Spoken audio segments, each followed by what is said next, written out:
Welcome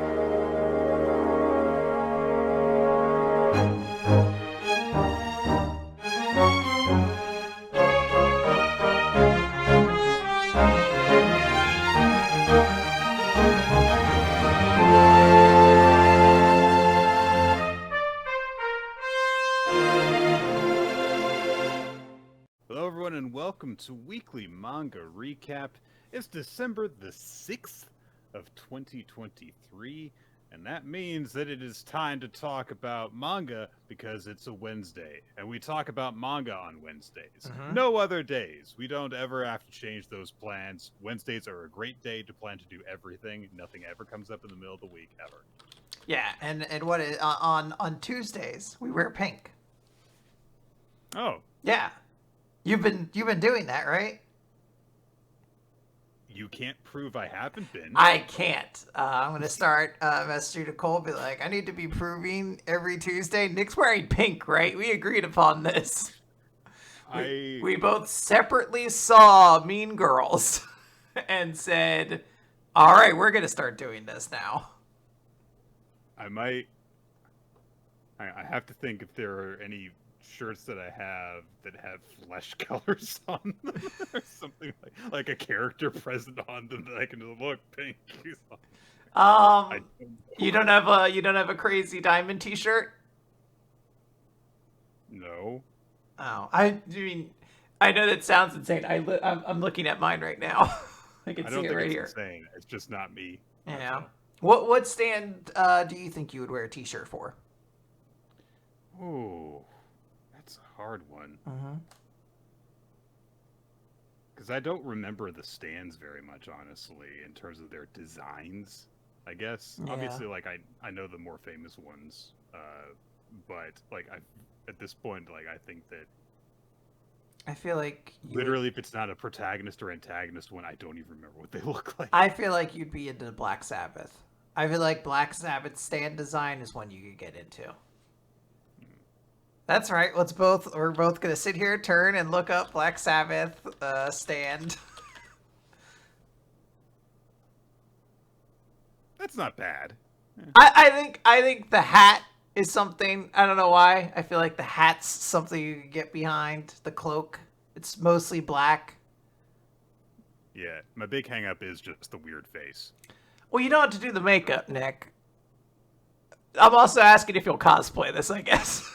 That's where it's first you start with the t-shirt, then you get a homemade squishable, and then you start cosplaying as them. That's the path I'm on. So which one are you on, Nick? Manga. So we have so much to talk about. We really shouldn't even be bantering. We have an entire series to discuss, and then 14 manga series to talk about after that? Yeah, it's quite a bit, and yeah. So to get right into it, we read a series for this week called "Soloist in a Cage."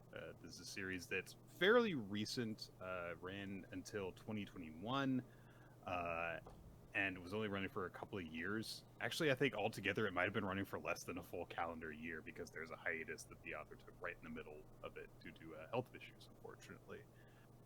But it's a series by Shiro Moriya that was published on Shonen Jump Plus, and it is available on the Uncut version of Jump Plus as well. And it was described to us in a couple of different ways as like a dark fantasy sort of series, like a dark fairy tale. It's a kind of action sci-fi-ish story about a young girl named Chloe, who grows up inside this massive prison. Essentially, it is like this entire prison city. It's trapped behind a wall where they just throw all kinds of criminals in there. Some of them are, of course, very violent, but it's like, oh, you stole bread. Get in the city where people murder each other. Yeah, Get in there. It's comical. There's no scale, really, to which it is, or at least the governing body doesn't seem to care about any kind of scale. So as you said, like, yeah, the worst of the worst will be in there. But also, they're like, hey, your taxes were wrong. So I think you're going to go to Death Prison City because there's no other, like, they're like, isn't there a fine I could pay? Like, you could pay for the bus fare to go to Death Prison City, I guess. If you'd like that, you're still going to go. And of course, because it is a prison city, you know, everyone is like very short on resources and food, and Chloe is on her own with just her baby brother, Locke, who is like literally like an infant. Yes. So she's, you know, just constantly trying to, you know, like keep him quiet and keep him safe. And she's helped out occasionally by this guy who lives like in an apartment next to hers, who occasionally just like kind of take pity on them and drop some food off by their door and stuff. Turns out he is a like political prisoner. He is a prisoner of war from an opposing nation of some kind. There's not a lot of explanation for the different factions that are at play in this world, but he and two of his comrades are, you know, all soldiers who worked together, and they planned this jailbreak because they have been like made to work on the wall of this city. And so they've kind of like set some stuff up ahead of time, and circumstances arise where it's like, you know, perfect conditions for them to execute their escape. You know, dead of night, they, you know how to get by without triggering these robot guards that they have guarding the place. And it's been snowing an incredible amount, so there's all this snow piled up next to the wall so they can make their escape. But Chloe finds out about this, and she decides to tag along and kind of like sneak along with them. And the main guy was kind of taking pity on them and was having a hard time abandoning them because he felt like he needed to take care of them because they're kids, they're innocent kids, you know. So unfortunately, as a result of her trying to escape with them, things go wrong, and alarms go off, and Chloe nearly falls, and although the guy catches her, she drops her brother. And he falls back on the other side of this wall and is trapped within the prison city, and she has no way of getting him. So she gets taken away with these guys, and they escape together, but she is determined still to one day go back and save her brother. And she is raised from the time that she's probably a little bit less than 10 to the time that she is basically an adult, to get ready to go and infiltrate this city and go and rescue her brother, who of course is now, you know, like he's 10 years older. She doesn't know where to find him. She doesn't know even if he's alive, but she's determined to go in there and find him. Now, and that is their premise to start off with. Now, Nick, she has to go into the city again, and she goes in by way of a prison bus where we meet a few characters. So this implies that at some point she committed some kind of crime to get in there. Yeah. Nick, I'm posing this question to you. You know you have to go to prison for some reason. Maybe it's to help someone break out. So you know you have to commit a crime. What crime are you committing, knowing that you're not concerned with the consequence? You want the consequence. You want to go to jail, but you're like, what am I going to do to get there? What'll be fun? Would it be fun is a different thing for what I would do to get there. All right, well, what would you do then? What are you going to do? Oh, something like, you know, steal money, tax fraud, something along those lines. Because, you know, if I do that, then it's a white collar thing and I'll just go to jail. I won't have people, you know, being like, stop resisting and break my legs on the way in. What if you need to go to this prison, though? You have to get... This prison? I don't know. Well, that you just steal bread. What if you have to get to Oz, though, Nick? Oh, if I have to go to Oz? I don't know. Go to the governor's house and take a dump on his lawn. This is a great option. I was gonna say blow up a bank, but I think your option's better. Not even for the money, just for the thrill. I feel like one of us is gonna get put on the list, and one of us is gonna get put on a different list. But okay. So yeah, that's the setup for this premise. But we are, I suppose, remiss if we don't talk about a major aspect of the series, which is the fact that it's like set up in parts. But this is only a 20 chapter long series, so this is something 3 parts, yeah. And like after the second part, there is like a notice that's like because of the author's health, this series is going on hiatus.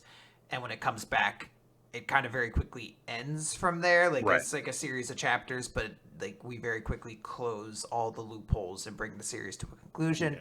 Yeah.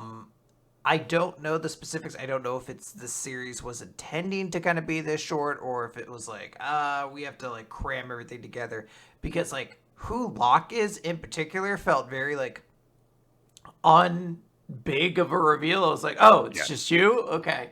Yeah. So there's definitely, I feel like, maybe some stuff that had to get changed to deal with the fact that this series got truncated so much. But yeah, this is a series that you could, if you want, read in like an afternoon. Hmm. There's a lot. It's not just that it's, fairly short at 20 chapters. It's also that there's a lot of sequences in it, particularly with its action scenes that are just very focused on just visuals, sequential arts, cinematic style presentation of how, a scene unfolds across the course of like a full chapter. So, you'll just see Chloe get into a fight scene and it'll go into it in great depth and there's a lot of detail in it, but it doesn't take a lot of time to read because it's not very dialogue heavy. There's not a lot of complex plot details to have to take in. It's like she's fighting a guy, and that's a big chunk of the story is Chloe fighting people. It not only is like a big thing that drives the plot forward, but there's a lot of symbolic stuff going on in terms of how that affects her character and what she's going through at that given point in the story is the kind of imagery that is used with her. That's where we get the title of the manga, in fact, is that when she goes on this like massive killing spree where she basically goes into a bus full of rapists and just kills all of them Yeah. in this very easy, graceful fashion. The ringleader of the group, who is in the back of the bus and is able to like kind of take this all in, compares her to an artist. So he refers to her as being a soloist. Yes. In how she kills people. Well, because she has a very particular way of fighting. Because what is it, Chloe? I read this a week ago, so a lot of names are just not going to be in there. Chloe is herself a very nervous and shy person. She is just very like, I guess, demure or whatever she doesn't have a lot of like outward personality like force. She's very shy, nervous, all that sort of stuff. When so as a result, she doesn't like to kill or fight people. So when she fights, she closes her eyes and then she responds to things as if in a dance. And you can only assume that this is presumably how she was trained. We don't ever get to see that, or at least I don't recall seeing it at any real point to explain why she dances in this way or why she responds to violence by kind of closing her eyes and then reacting to things.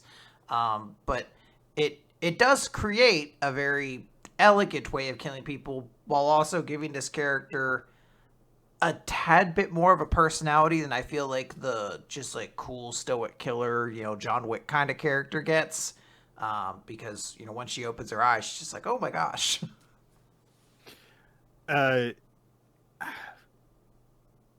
If there is one word I would use to describe this series and Chloe's character as well, it's uneven. Part of that is due to circumstances, of course. Like if this is a series that spent more time on hiatus than it spent being published. So like you were saying, that may have caused plans to be changed. And I'm sure that when it was brought back from hiatus, there was almost definitely the plan going on of we're bringing this back so that you can finish it, kind of thing. And yeah, Chloe is a bit hard to figure out in some regards because there is the two sides to her personality are remorseful killer and Yamato Nadeshiko, which are kind of weird to see placed together in the way that they are. Because a lot of what her conflict is that, she can't stop what she's doing until she rescues her brother. Like, she cannot live without trying to do that. But in order to do that, she has to kill a whole ton of people because they're going to stop her from saving him, and she has to keep on killing people. But like you say, she doesn't like doing it, and she's haunted throughout the entire story by the people that she kills. They're almost always shown as, like, a bunch of ghosts that are, like, grabbing onto her and weighing her down. There's one guy that she feels particularly guilty for causing the death of, that just calls out her insecurities to her when he appears to her as an increasingly corpse-like ghost. And then when that stuff is not directly bothering her, when she's just kind of doing stuff, she just kind of, like, quietly does chores for people. Like, well, we need to, like, so I want to talk, I guess, a little bit about the structure of this series, because that'll probably explain that second point. I don't think she was intended to be a housewife for most of the series. I think she was. So the start of the series is, like, sort of snippets. It's like, here's this situation she runs into. Like, when the bus opens up, there's, like, a prison lane running section where, like, new prisoners are brought in, and a bunch of, like, the current ones are just sitting there waiting, and they're like, once you reach a certain point, the guards can't protect you anymore. And when that happens, it's like a mad dash into the city, and she and a couple characters who meet on the bus run, and this little girl falls, and she's like, uh-oh. She's immediately gonna just get, like, pounced upon by these, like, vicious predators. So she's like, I'm gonna kill them and protect this little girl. And then that kind of becomes a little bit of the story, is like these little stories where she would meet somebody and deal with an aspect of the city which is pretty harsh, but it helps progress her goal of finding her little brother in some way. So that's where she runs into the guy who's like, oh, I lost my granddaughter and you remind me of her, and that's where she gets her Ushanka hat. Is that how you say the hat's name? Something like that. Something like that. I don't know why. Also, I say it and I feel like I'm just talking about a Mortal Kombat character I don't know yet, like Ushanka. Ushanka wins. Ushanka who throws grenades. And everyone's like, this guy feels like he's cheating. That is correct, by the way. Yes. Hey, amazing. Also, Austin told me it was Woman by Wolfmother was the song I was thinking about last week. So just in case anybody here was like, Quinn's going crazy chalkboard, you'll take it away. You don't need it anymore. What was I saying, Nick? I completely forgot. Anyway, we're talking about her adventures. Yeah. Anyway, she goes on this sort of revenge quest for this guy so she can get information for him, and then does, and then it leads her one place. And then this next location she goes to, I feel like was just meant to be one of a great many pit stops in her journey, but it ends up being the focal point of her story, which is like, oh, she gets found in the sewer and saved by this kid, and this kid's like, I own you now. That's how this works. But he's like a child, so it's not... He's too young for it to be creepy. It's not creepy, but he's just like, if you save someone's life, you own them now, so you have to be my sister, basically. Yes. And she goes to this place where, like, just a bunch of very young boys are living with, like, what would you call it? Interned up? No.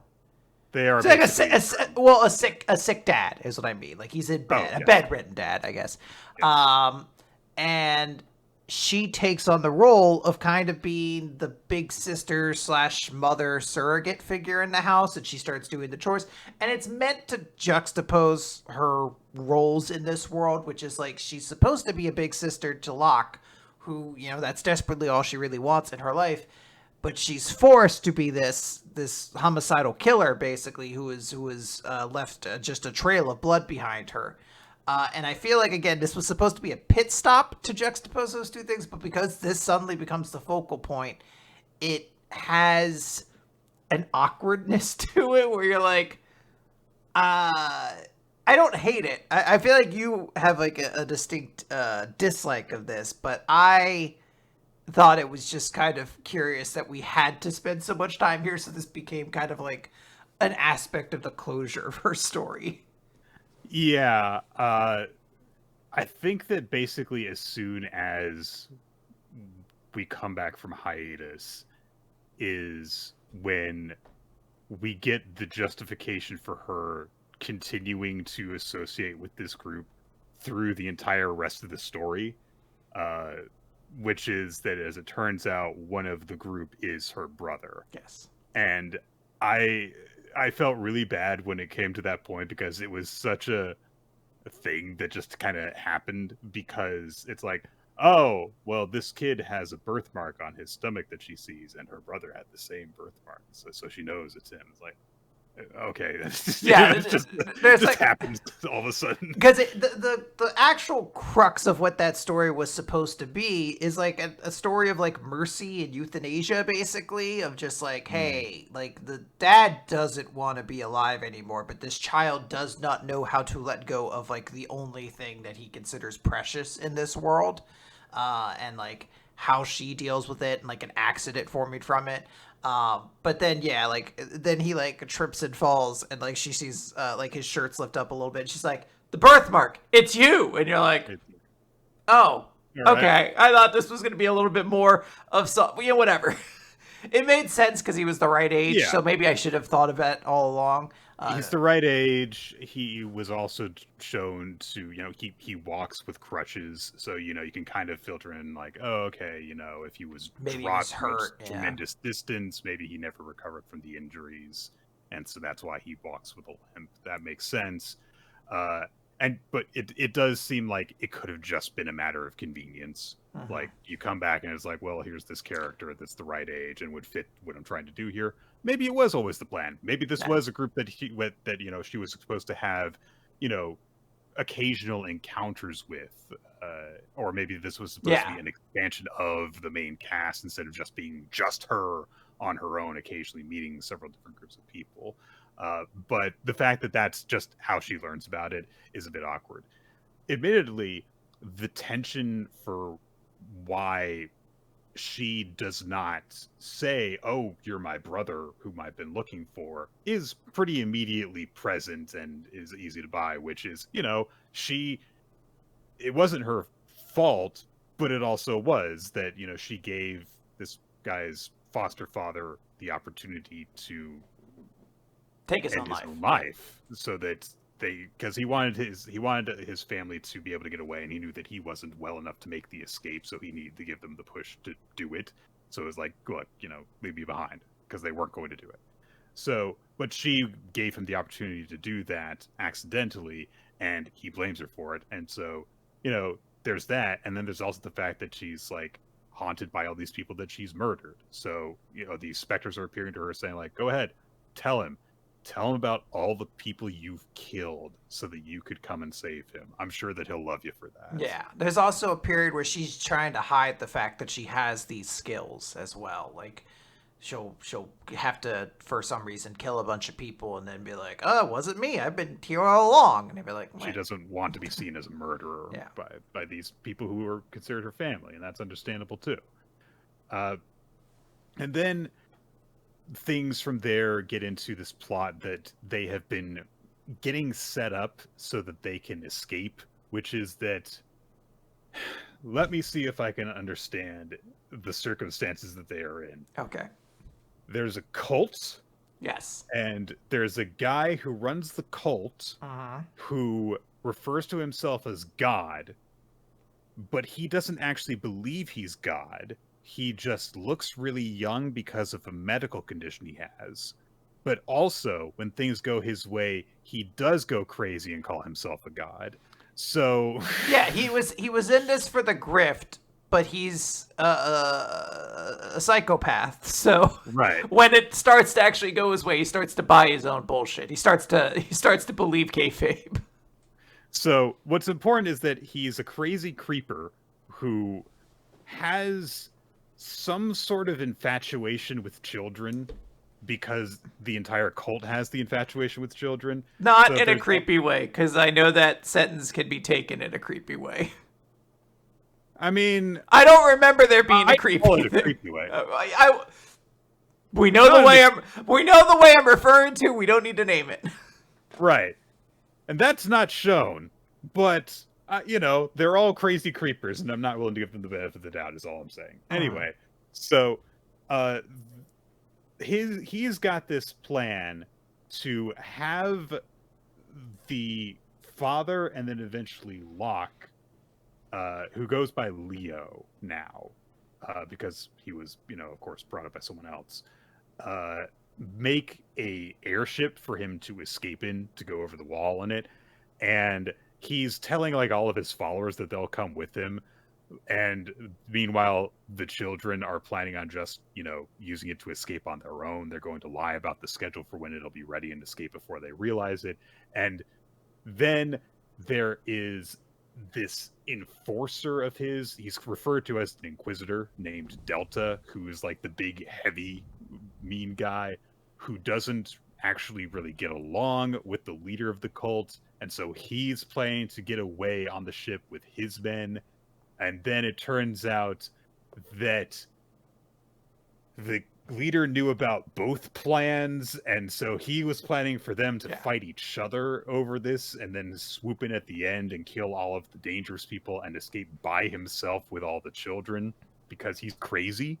And that was going to be the plan. So the last several chapters are a bunch of different action scenes, first of which being just this massive melee that ensues first between Chloe and all of the Inquisitors, including Delta. She slaughters all of them incredibly easily.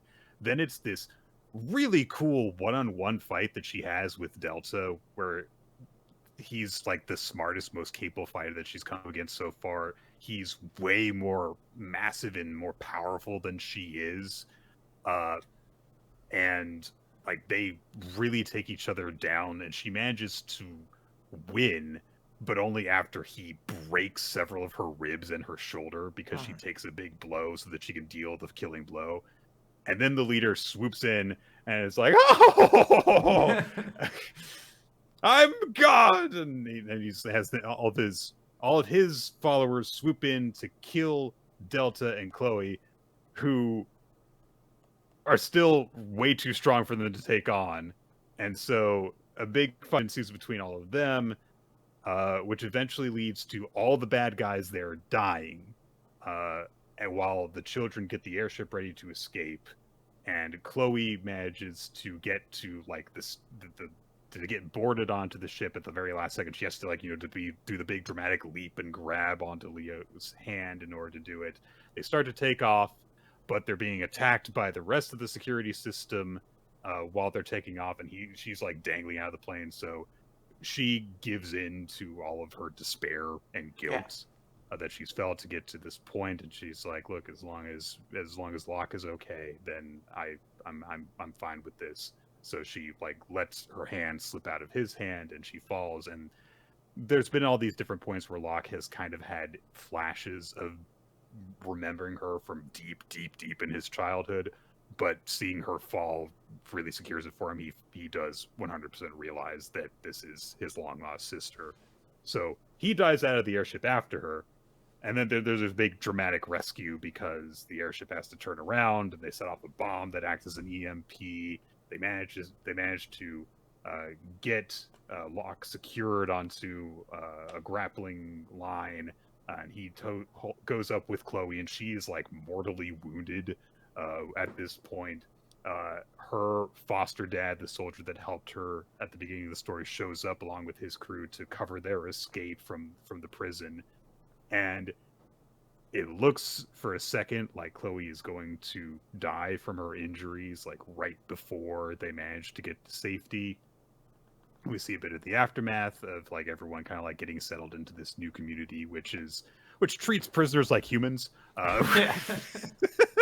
Like there's a few of them that are like, well, you have to, pay for your crimes, so you'll do 2 weeks of community service. Yeah. It's like, oh, thank God. Like, oh, thank God I just stole bread because I was hungry. I'm so sorry. It's like, it's fine. But they say that like Chloe has like a 50-50 chance of surviving, but it heavily implies that she's going to make it at the end of the story. And the note that we're left on is that Chloe no longer has to dance on her own. She's no longer a soloist in a cage, Nick. And there was a big You could thing, even like, say, because they're in a snowy area, it's all going to be about 2 on ice now. And with that, let's start talking about 2 on ice thing. Although no conclusion. Yeah, I will say we should wrap our thoughts up here, Yes. because we've already been talking about this for a half hour and we have a ton of stuff to talk about. But I guess to surmise my thoughts, I want to love this series because I kind of was really getting into the beginning parts of it. I liked Chloe as a character. I like the art in this series a lot. I think it was really, really well detailed. There's able to create like very distinct visuals, and like the combat had a flow to it. I think because her combat style was kind of like dancey and everything like that, it felt very distinct from a lot of other stuff. She was a very graceful, sort of John Wick style killer. But because, and I don't want to be like, oh, the series was bad because the author's health went bad. That's like an insane thing.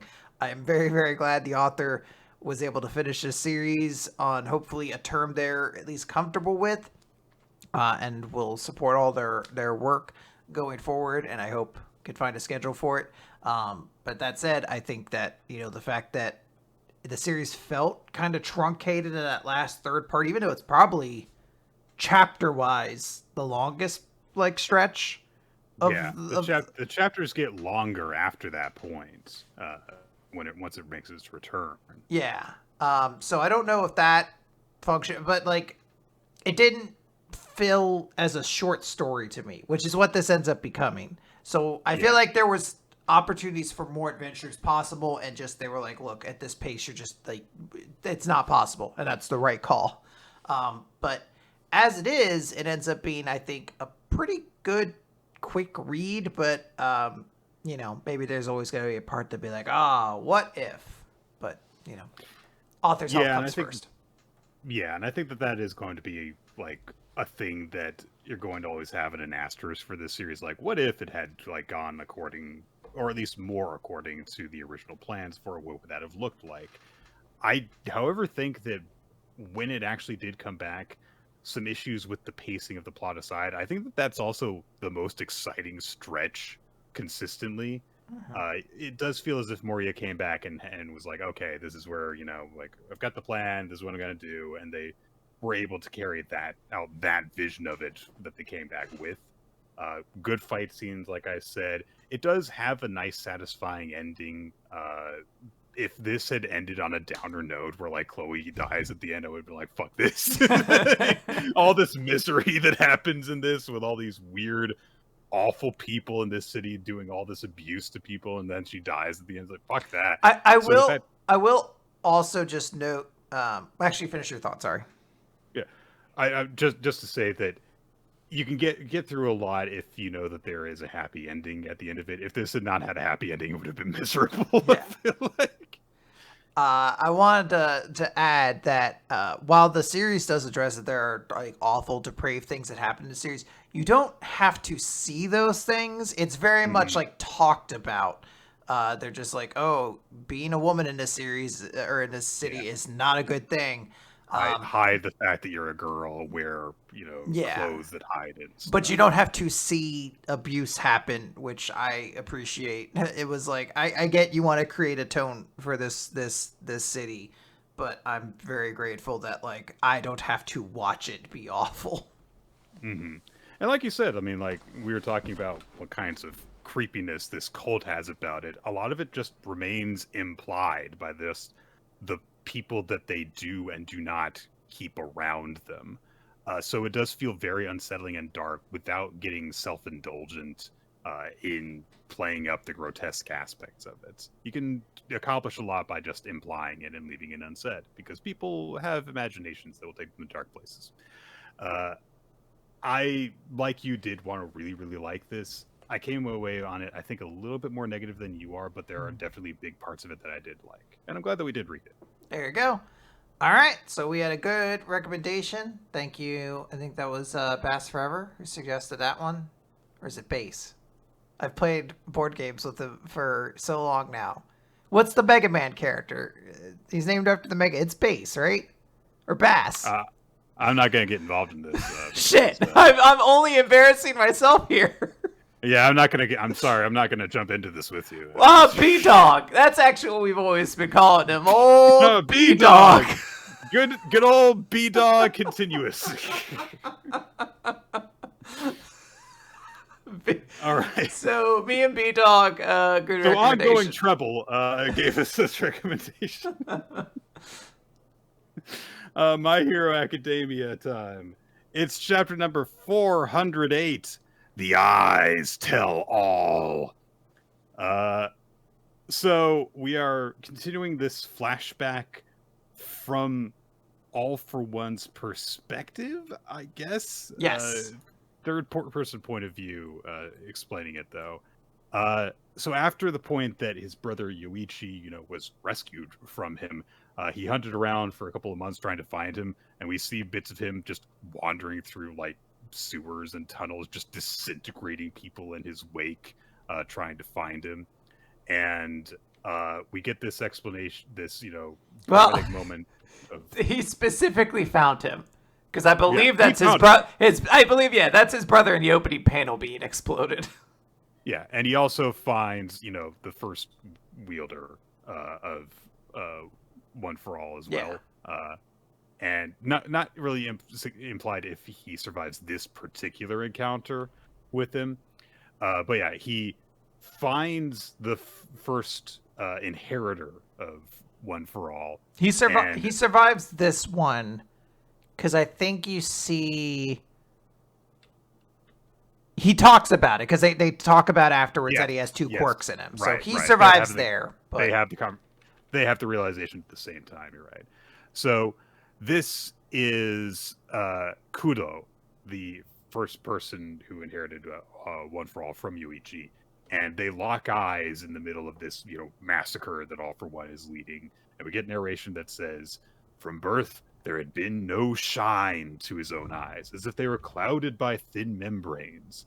The sight of the young man was never reflected in those eyes. There's a nice contrast between them where Kudo, you see his eye, you see All for One reflected in his eye. When you look at All for One's eye, it's just blank and white. You don't see anyone reflected in it because he doesn't look upon people like they're people. He looks on them like they're possessions or people to murder. And then we get an interesting little visual because All for One is holding his brother's hand. Like, just his hand is the only thing that remains of him. And from this, he is able to use some other quirks to detect that the quirk that he granted him is now gone. So this has led to people either revitalizing or just bringing up a theory, which is that Shigaraki's disintegrate quirk is not his original quirk, because apparently All for One had an ability that operated very, very similarly to it, where you left the hands behind. It doesn't quite look like he uses the disintegrate in quite the same way, based on some of the visuals of. I was gonna say it looks more like he explodes him. Looks different, but his hand is left over. So I do think that that's at least an interesting idea that people are bringing up. So the idea is that maybe All for One actually found Shigaraki prior to that incident at his household, gave him the quirk at that point, and that caused him to kill his family. Would not be outside the realm of possibility, I guess. They're like, you actually have two quirks inside of you, Shigaraki's like, what's my other quirk? They're like, broccoli tastes like raspberries to you. That's sweet. Wait a minute, I hate raspberries. He's like, oh, I hate raspberries so much more than broccoli. They're like, yeah, well. Sorry. Yeah. So, this, of course, is a big curiosity to both him and to Kudo and other members of the Resistance, when they realize that he now has two quirk factors. So Kudo's like, wow, this is, it's like Yoichi's will lives on inside of me. And the two of them also, think of Yoichi in two different ways, of course, when, Yoichi was a prisoner versus when he had been freed and was blaming himself for not being able to stop his brother while killing a whole bunch of people. Yes. And Yoichi's thoughts on this ability that he's inherited is the ability to both give and take could have been the kindest, most charitable power the world's ever known. And it's like, yeah, He had this ability to take, qualities that people didn't want away from them and give qualities to people that did want them. And instead, he was like, "I'm going to murder everyone and have everything." I could have been a cool dude who's like, "Oh, my quirk is like a curse," and been like, "I'm going to take this from you, Spinner, and I'm going to give this to a Scaly," and they're going to be fucking ecstatic. They're going to be losing their mind out of how awesome this is. Could have helped people. No. And then we get this montage of just him all for one killing all the all the people who have had one for all. Seemingly taking their quirks too. It looks like at a couple different points. It looks like he might have taken Bondo's, but mostly just murdering people. And he says, "You never behave as I wish. I only want to make you mine." Can he take the quirk from somebody who has all for one or one for all? He can't take one for all from them unless they're beaten down. But these are all, I mean, he killed all these people after they had just passed it on to someone else anyway. So, and they had their own individual quirks like Black Whip that maybe he could have taken. So, and so he just thinks, all that he's been through and yet this whole time, one for all has been there to stop him. And he thinks, I hunt and pursue, yet you slip through my grasp. And after all this, he's still obsessed with Kudo, the first person who stole from him by freeing the brother that he mistreated. So he literally says, Kudo's bloodline ended. I eliminated every woman and child he had been close to ensure it. If Kudo's blood somehow runs through the boy's veins, surely I would have sensed it the first time I met him, referring to Bakugo. But it's all in the eyes. Back then, his eyes didn't yet have that look to them. Just an incidental resemblance. Yet I'm convinced a willful resolve resembling Kudos has crossed time and space to thwart me. So, not necessarily, Bakugo is some distant relative of Kudo, so much as, I don't like the way he looks at me like he can stop me, I guess. There's also a very cool visual because it's going through like the all for one, like I'm gonna kill all these people, and then it ends with when All Might punched his face off. Yeah, and that shot is so fucking cool. It is really wild when you think about how this dude had all these like terrifying, like awful quirks, and the dude who beat him's like, I was strong, I was big and strong, and I just punched your fucking face off. That shot is truly like awesome for capturing how powerful that punch must have been. When you're like, damn, his whole face exploded there. All for one, stewing in Tartarus the entire time, thinking, as soon as I get out of here, I'm going to steal a don't get punched in the face quirk, and then you'll see. I'll have an anti-face punching quirk, and then what are you going to do? I don't know, maybe I'll punch you in the dick.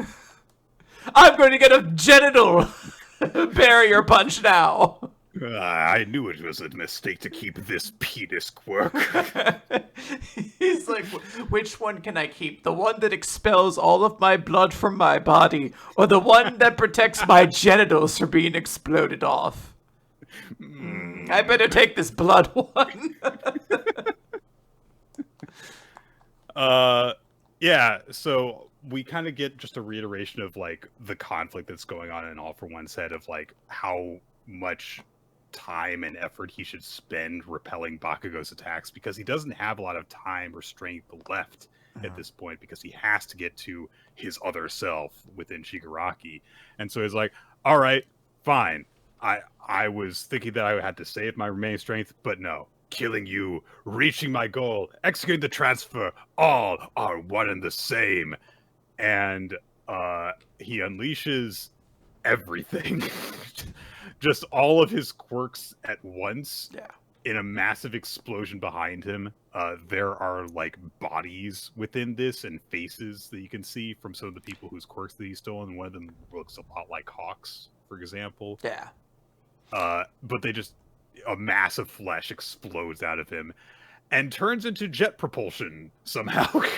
Yeah, he's using everything at once, so a couple of them probably have like little speed boosters or whatever. This is some Cronenberg shit. This is a horrifying mess of body horror to look at, but that is pretty fucking cool. And he is just going straight for Bakugo. He's planning to just essentially head straight through him in order to stop him. And Bakugo is floating in the air. He's got all of his like exploding sweat surrounding him. And he says, "Some genius I am. How could I ever hope to beat that?"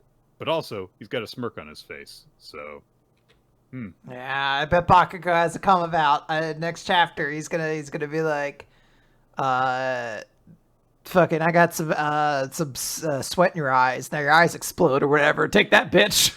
Oh, damn it. I knew I should have kept that repel explosive sweat quirk. Yeah.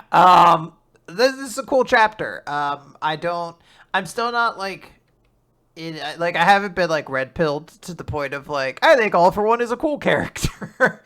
I still think this guy is going to like at the end of this series just be a villain. Like I won't really remember details about him that much. But I do like this backstory. I like the little details they put in there. I really, really love the art. I almost wish that could have been like a full 2-page spread of All Might punching off All for One's face. It's legitimately one of my favorite visuals this just week. Have a 2-page spread dedicated to when My Hero Academia was just unequivocally good. Yeah. And then I love little fucking Robotnik doctor being a little shit and sneaking into the morgue and being like, just don't mind me. I'm like, well, maybe you guys should have had more, some kind of security for the most dangerous criminal in the world's body. It's fine. It's fine. I am allowed to be in here. Yeah. But it was cool, and I'm looking forward to seeing Bakugo take this guy down. I think that's going to be really, really cool. And I bet when they do this in the anime, You Say Go or Jet Say Go, whatever. What's the song? Baku Satsuo is Bakugo's theme song. Okay. I thought they'd do the All Might one, because this is him basically taking over as that role. He is going to stop the strongest villain in history by using... I guess Shigaraki has a couple crazy quirks now, too, though. Did that get implanted in his body?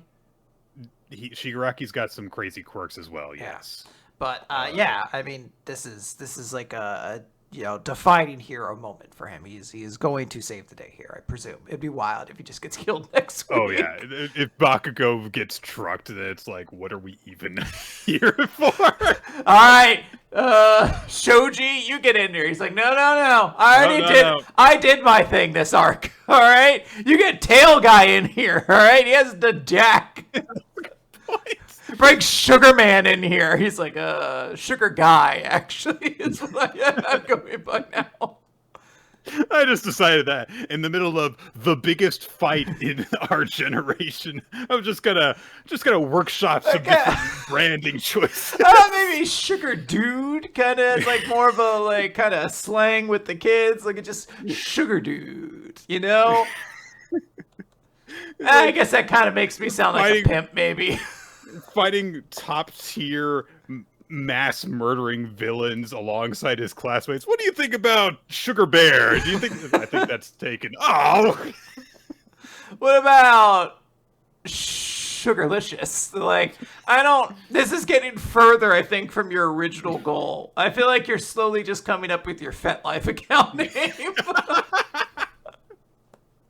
So you're saying that is a good name. All right, Nick, let's talk about Undead Unluck. This is number 186, Senpen Banka. So we start in a little bit of a flashback. This is in the previous loop. Before Andy and Fuko had officially fully joined the Union, they decided to stop and get food at a little ramen stand. And Fuko, I think, is the one saying, like, oh, I haven't been to a Japanese ramen cart before. Well, I guess maybe that's Andy. One of them says that, and one of them was like, yeah, I haven't been here in, like, 10 years. Like, it's crazy. So, Andy's like, I actually heard that there's, like, this ramen joint where this guy, like, travels the whole world in a cart. And Fuko's like, wow, that's crazy. And he's like, yeah, like, I don't really know what the Union's going to really have us do, but like maybe while we're on our travels, we'll run into him. And if so, I'll treat you to a bowl of ramen. And Fuko's like, awesome. Can't wait. So, little cute moment before them. We go back to the present. Fuko has unveiled this, Shokugeki no Soma gimmick dish. We all assume they've lifted the thing and the steam's rushing out. She's like, time to eat up. And Enjin's like, it doesn't look different from my ramen. But she says, hey, your ramen, it is the best. Everyone loves it. Everyone who eats it loves it. It's great. But this version doesn't hold a candle to the ramen you made before. If you believe your ramen is lacking something, then try ours, because this is the result of the ramen you gave me before. We've created the sickest ramen just for you. And we have like a pause as everybody's eating it. And then all the people who are like trying this test are like, this ramen's not good. Like, it's not good. This doesn't taste good. It's not hot. Like, it's okay at best, basically. And Gina's, of course, like very upset. Like, fuck you all. Like, my captain's the best. I'll kill you. My girlfriend made that. She's like, what do you mean? My girl, space, friend made that for now. I'm gonna work my way into having a hyphen there, and then the hyphen's gonna go away completely. But Enjin responds, you made it lukewarm with cold air. And they turn, and he's crying. And I do like, I think it's Sean who's like, oh no, do we make it so bad he's crying? But we cut over to a little girl who's there with their mom, and she's like, Mommy, look, I can eat it because it's not too hot. And the mom's like, oh yeah, that's right. You don't actually like hot foods. You know what? Maybe I'll try making it like this next time we have dinner like this. And Enjin's just like, did you ask my mom about this? And she says, no, I noticed that when you were doing your taste testing before, you don't seem to like hot food. That's all. And he drinks the whole thing, finished the whole thing, drinks down the broth, and he's like, this was really good. And Fuko's like, open, they're like, we lost though. So like, don't worry, we'll handle everything from here. And he's like, you lost, but I got what you're talking about. I'm picking up what you're putting down now. And he's like, yeah, the thing that my dish has been missing has been right under my nose. I traveled the world attempting to make the best ramen ever. I went on this journey, tried to make the absolute pinnacle, and I found food that made everyone so happy. Everyone was like, this is the mightiest ramen. Even though it's the mightiest, it wasn't the best. That answer wasn't hiding. It was in plain sight all along. You make the dish with the person in mind. And if you do that, no matter what happens, it'll be the best. So, you made a dish for me. That means it's the best ramen. So everybody's very happy. Gina gets to be like cocky and confident. She's like, I knew we'd win. But Enjin is all fired up right now. Pun not intended, but I guess works pretty well. And he's like, all right, I know what I have to do. Time to get cooking. I have a dish for somebody I want to make that I have to make right now. I'm burning up. And he goes to light the stove. Nothing happens. And immediately Nico and Fuko realize like he's manifested his ability at this point. And he's just sitting there. He's like, what? Is this thing out of gas? Like, what's going on? And Fuko's like, hey, so we're going to head back to Japan. And Shen shows up with the flying cloud. And she's like, would you like to come with us? Because we're going to have a whole bunch of stuff to cook with on this cloud. And we can make the best, sickest ramen. The one no one has ever had the chance to see in the previous loop. Or the one no one ever got the chance. The one you didn't get to serve in the previous loop, rather. And he's like, yeah, I think I'd really like that. And they fly away. And what's great is they call attention to the fact that, like, Enjin's just like a weird dude who's just like fine with going along with all this union shit. He's just like, whatever, sounds cool. You guys are pretty rocking. But like for everyone else, a cloud just showed up and everyone loaded a ramen cart onto it and then it flew away. So there's just one person who's like, what the fuck? It's legitimately one of the best jokes in Manga this year. Like, holy shit, I laughed so much that they actually had the person swear too. Like, what the fuck? Cut over. Yeah, it's nice to be reminded of that because a lot of insane stuff happens, particularly in Undead Unluck, which is a series where, the vast majority of people don't know about crazy shit. So, yeah. It's very, very cool. Cut over to Japan. We see Engine's mom, who has a little letter from her son. And we don't know what the letter's about because immediately the entire group crashes through the side of this hospital. Everyone just goes ass over head, basically. Some people are like, Shen, what are you doing? Like, can't you control this thing? He's like, this is a lot more people that are supposed to be on this cloud, all right? But Engine, whose head is bleeding, like he has blood shooting out of the top of his head, is like, hey, Mom, I made it in time, right? And she's like, I thought you were in America. Like, I didn't want you to give up on traveling, so I didn't bother contacting you. But he's like, hey, yeah, no, I heard you don't have much time left. And they both have the same smile. Like that. I mean, it's a smile that's very synonymous in this series, but you can see, like, the familial relationship between them in that moment. So, Engine's just like, well, don't worry about that. Here's this ramen I made for you. Senpen Baka ramen, the ever-changing hooligan bloom. And she's like, oh, no, I can't. The doctor says I'll probably die if I have solid food. And Engine's like, good. Even more reason to eat it. And everyone's like, wait, are we killing her? Kind of. This is what I wanted to do this whole time. Yeah, because his mom is just like, fuck it, I don't have long anyway. I might as well have this. So she just goes to start eating it. And there is, I think, a little bit of a note that they're like, we have a little bit of stuff like Rip's like, don't worry, we're transitioning her to a soft food diet. But I'm like, are you her doctor? Like, I'm everyone's doctor.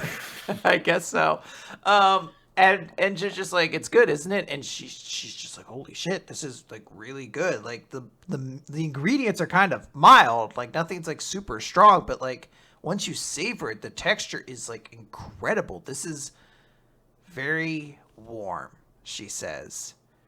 And Engine starts crying and he says, it's 'cause I'm your son. And he stands up, he's trying to be big brave guy now. Instead of crying in front of his dying mom. And he's like, all right, let's feed the other patients. And I don't know why. This is such like a meta funny series. Because they're like, yeah, sure. Because that's like the end of the chapter. It's like, oh, we'll feed all these patients. But someone has to be like, yeah, I'm a doctor. And this is a hospital. So we should probably like look through their charts to see what they can and can't have. Like what their dietary restrictions are.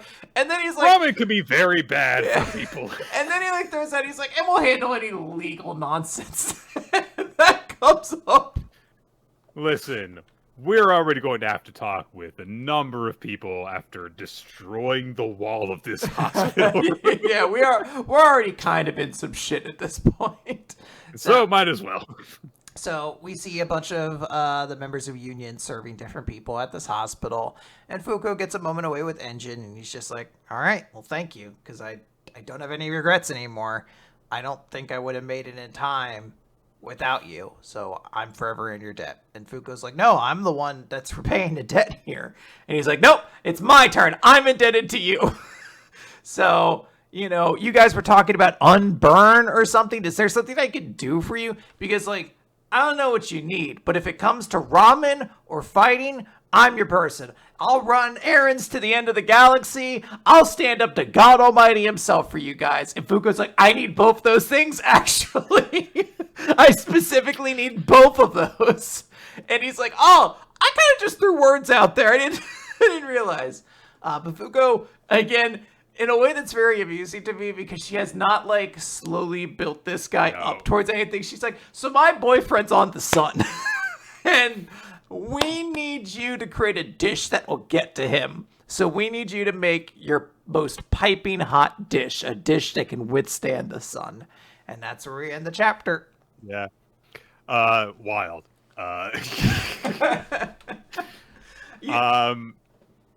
It is funny to see this thing because it really just kind of throws into perspective how insane everything that is happening is to see them interacting with all these regular ass people. The message of like, oh, the best type of dish is one that you make specifically with someone in mind is not like a super unique reveal or anything, but I do really like the way that it is executed in this, particularly with the sense that, you know, you see Latla and all the other people being like, this isn't good. Yeah. But there's like 3 people who are like, oh, I love this. You know, it's very specifically for them. And as someone with very weird tastes for things that I do and don't enjoy, I can relate to that. Yeah. I don't like chocolate. I have said on many occasions. And I don't like a lot of other things, so it makes me hard to. It makes me bad at parties because the types of desserts that I like aren't always the most popular ones. So that's nice. I think that Nick, try this chocolate chip cookie. I was like, no. Do you have a carrot cake instead? Yeah, I'll take that. It does kind of, I think, trail off a little bit when we get into like the reunion with Enjin's mother, just because like I don't know, the details aren't there. Yeah, we've seen parental relationships in this that hit a lot closer to home, and there's a lot that's just kind of like left to the imagination, where it's like, okay, yeah, and he made a dish for his mother, you know, great, and that's nice, but it's just like a guy giving food to his sick mother that we have not met before. Yeah.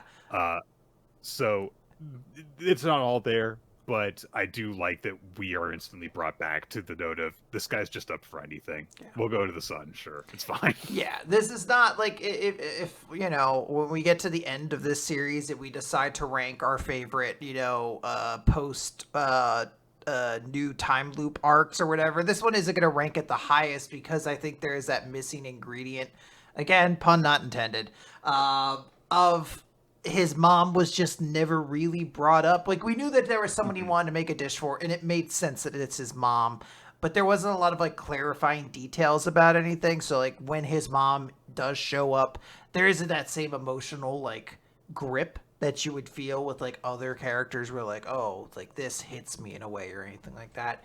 But I do still like it. This is still like, you know, like I think like a B, you know, minus or a B kind of level story of like, cool, like once you combine everything together, this works really well. Not amazing, but again, this was a character with like 0 character development in the last loop. So everything had to kind of be created from scratch.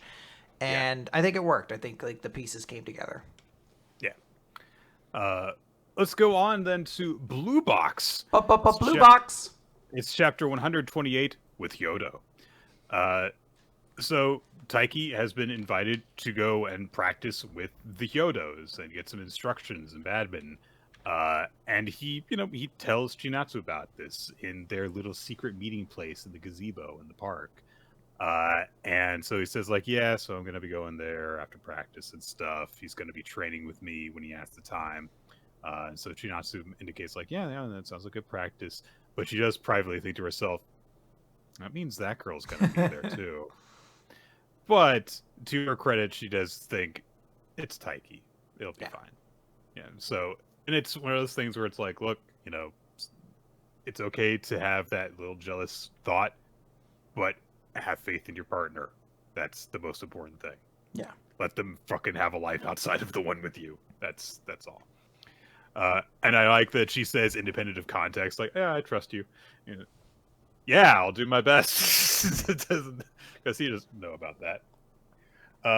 So Haruto and Taiki go to visit the Yodos, and they immediately run into Akari, who pulls an Akari. She stumbles, and the basket of shuttlecocks that she is carrying flies into the air, and it lands right on Hyodo's head, and he greets the two of them without even missing a beat. They're still falling out around him like, oh, nice to see you. So, yeah, he's totally fine, and he looks at Taiki, he's like, yeah, you've gotten bigger. And then he looks at Haruto too. He's like, oh yeah. So he put it up at Ame. Okay. Yeah. And so they all clean up the shuttlecocks. We have little details like they all clean up the shuttlecocks first because they all spilled out. And so he says to Taiki, okay, so you want to learn the trick shot. It's kind of late for you to be trying to do that, considering that, you're just 3 weeks from preliminaries. So, and he brings up the point of like, there's a saying that badminton is a sport about making your opponent mess up. So the guy who messes up loses. basically That's warning why Taiki, like, when I play badminton, I give my opponent a trivia quiz so that they'll get a question wrong and they've made a mistake, and then I get the point. 14, 19. What's 20 times 20? They're like, that's actually a pretty easy fuck.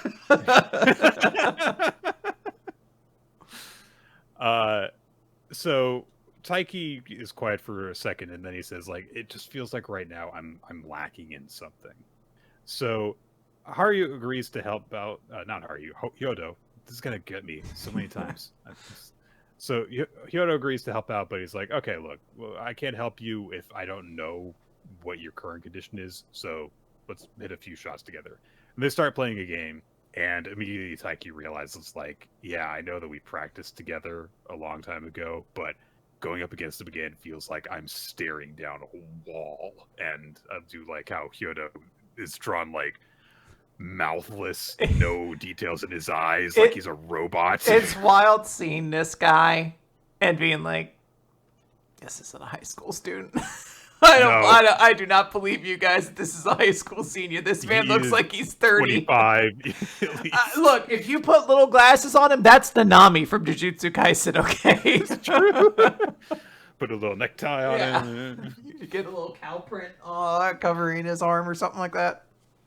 So they get into playing. Hyodo hits a feint, and Taiki goes after it. Eventually, Hyodo gets set up for a big smash, and he gets it by Taiki. And Akari notes... I guess he's not a high school student, because he graduated last year, so he's yes. a college student, yes. Akari notes when the smash gets by Taiki, I want to be able to return shots like those. So, little note for her. And Hyodo says, you're not bad. You might think your weapon is your power, but it's actually your footwork. You use your legs well while you're on the offensive. You shift yourself into a good position. You put your body weight behind your smashes. But if you want to cut down on your mistakes, you should fortify your shield, not sharpen your weapon. And Taiki realizes, like, you mean you want me to be able to return smashes? And Hyodo says, yeah, don't worry. My smashes are really hard-hitting weapons. If you can handle mine, you can handle any smash in Japan. And he says it very cockily, too. Yeah. He's like, I'm really good. So they get to practicing, and yeah, Hyodo is hitting smashes, and Taiki is really struggling with them. He's like, man, even if I'm able to even touch them with my racket, I can't return them the way that I want to. And he's hitting all these really powerful shots, and this guy is just not getting tired. What is he made of? And eventually they kind of end for the day because they're out of time. Haruto is exhausted because he's also been hitting smashes. And so Hyodo is like, all right, hey, you guys want to, go grab a bite to eat? And so the four of them all go to a restaurant together. Mm-hmm. And immediately we get, yes, Akari and Hyodo are siblings because they both get their orders first, and they start eating the exact same way. So they can't, just like Engine, they can't handle hot food. They're the exact same way. It's actually kind of adorable. Hyodo asks about Haru, and Hyodo makes the comment. Oh no, Haruto I think makes the comment of like, yeah, this is going to be their last shot at nationals. But Haruto's like, yeah, I don't care if they go against me. I'm going to destroy them, no mercy, because he's like that. Yeah. And Taiki thinks about like, yeah, there's all these people that I know that are like all aiming for their big sports goals that are in their last year, and he thinks about not just like people in the Batman Club, but also, of course, Chinatsu and Yumika and all the people that he knows that are in their third year and don't have any more chances at high school sports beyond this. But then his phone rings, and so he goes to answer it. And Hyodo immediately is like, yeah, is that his girlfriend who's calling him? And Akari is, Yeah. So they go off, and Haruto knows, like, yeah, I've never heard of him having a girlfriend. But Akari is watching Taiki. He's like just stepped outside, and he looks very energetic and happy while he's on the phone. And so Haruto and Hyodo just kind of like are talking casually about this, and Haruto says, yeah, he's just the kind of guy who's like close with his family and stuff. But then Akari says, because, of course, she knows, based on what Taiki had said to her before, that he probably has a girlfriend or a significant other that he's being coy about a relationship. Right. So she asked them, what kind of reason would a couple have for keeping their relationship a secret? And Haruto's be like, well, if they were cheating. This is because when part of it seems to be because on a TV in the corner, there's like a soap opera going on. And so that's a lot. So he makes that comment. Taiki comes back, and instead of thinking that's ridiculous, Akari goes, no, there's no way. It can't be that Taiki is having an affair with someone. You can't be having an affair if you do not have an established partner. It's a ridiculous thing to think. Well, but in her simple freshman-brained mind, she's like, oh my god, the reason he can't tell us is because he's cheating. I don't know on who, but he must be cheating. He's a bad person. I don't know if that's the direction they're trying to go, or if this is more just supposed to be a joke to end the chapter off on, because it ends like immediately afterwards. Like he shows up and they're like, okay, cool. But she's just like, no, it can't be. It can't. No. I'm hoping this is just supposed to be like a silly joke to end the chapter on, because if she does start to be like, are you a cheater? Or like, are you a bad person? I'm going to be a little annoyed at that development. But this is still, I think, a fun chapter. We're getting spoiled, Nick. We're getting a lot of sports in this romance sports series recently. Yeah, this was very, very sportsy. And then the romance came back in at the end. But it's been a very sportsy Blue Box so far, yes. Yeah. All right, Chainsaw Man. Chapter 150, Dreams Next Stage. Nayuta and Denji have just made up their minds to Nick, go home. Yeah, in this chapter, I'll tell you the exact moment a million hearts break. Oh, yeah. So they made up their mind, like, we're going to go home. We're going to go take care of the dogs and Meowie. And fuck all this devil nonsense. Nayuta has agreed that she's not going to help the devils take over because Denji says that he loves her. Yeah. He's like, shit, I got school tomorrow anyway. They start to make their way through the streets, and there are bodies being moved and stuff, but there's also people who are just going about their day, going to school and going to work. And Knight's like, wow, there's people that are just going about like it's an ordinary day despite the disaster. I might have to go to school tomorrow too, and she's really upset about that. And then she has a flash of his life as it is at this point, spending time with Nayuta, with the dogs, and going to school. And he thinks to himself, yeah, I gotta get back to my ordinary life. Yeah, I don't need to be Chainsaw Man. You hear that, Pachita? I'm happy right now. And then as he's kind of walking blindly, he kills a bird, just steps on a random bird that's in the street. And as he looks back at the corpse of the bird, in his mind's eye, it turns into Pachita. And Pachita rolls back over into a sitting position. And he looks at Denji, and in his mind's eye, Denji is, a little kid from when he first met Pachita.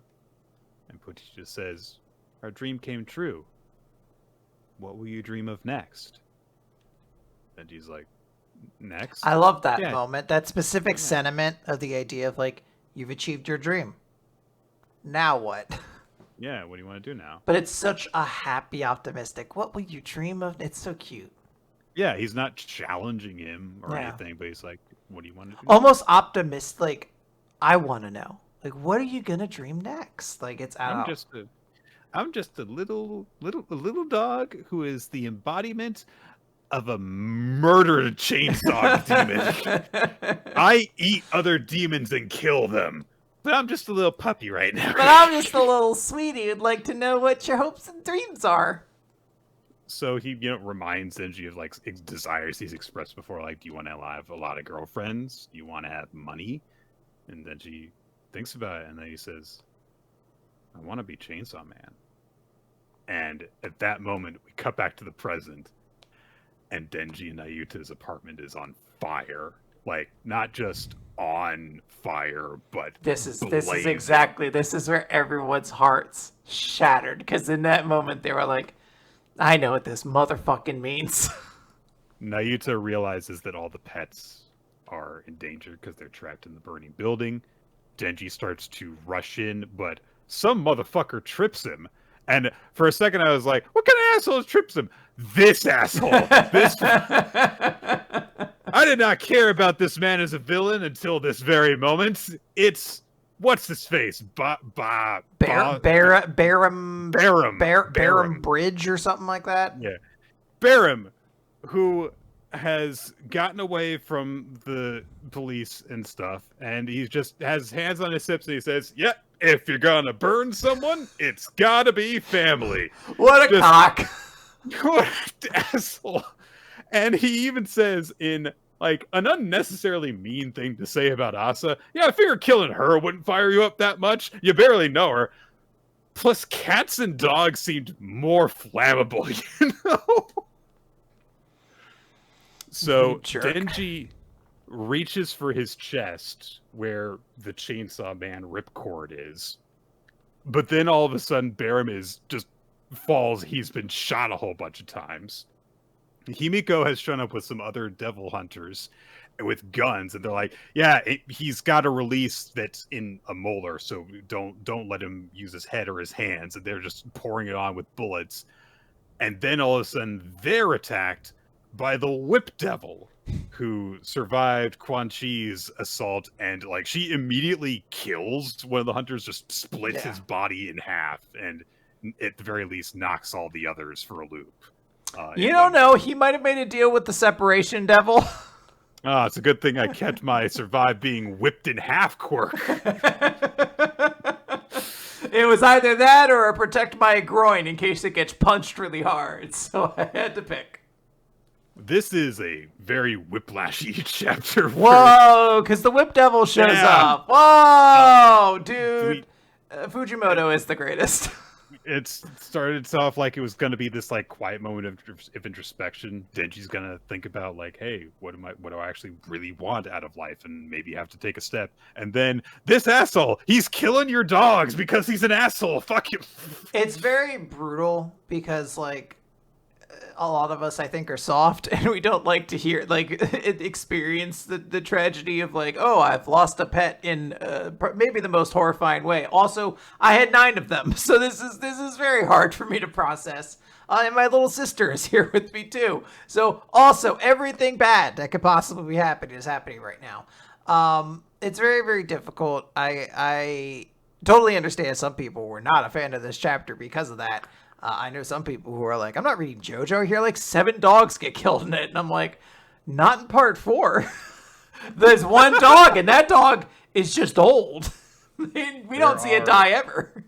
There are entire websites and accounts dedicated to telling you if the animals die in certain series. So I understand. Yeah. That might be a possibility, yes. So in this idea that like, oh no, all of Denji's dogs and Meowie are killed by Barham because he's just an asshole, it's deeply unfortunate.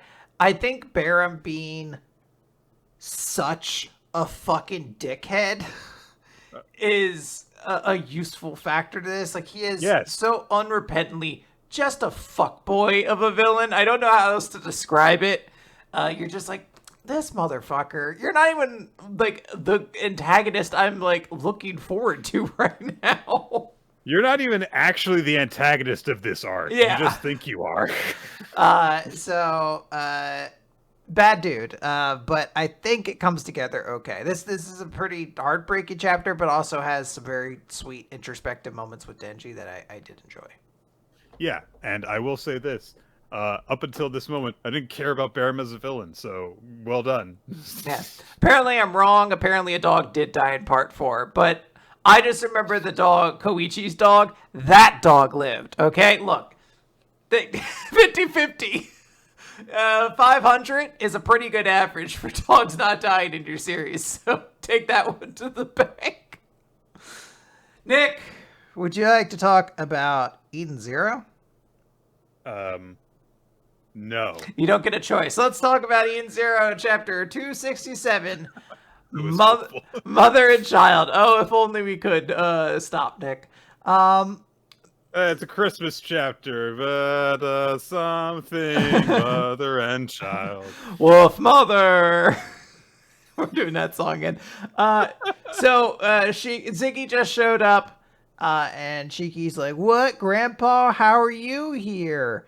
And everybody's shocked. They're like, he just says, "I don't have time to tell the whole story," which is wild because the whole story gets told in like 2 seconds later. So I felt like he easily could have said it there, but whatever. He's like, "Go to Mother. You have to be there."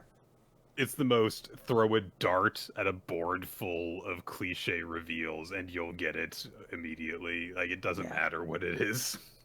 Yeah. So Void's like, "I'm going to stop you."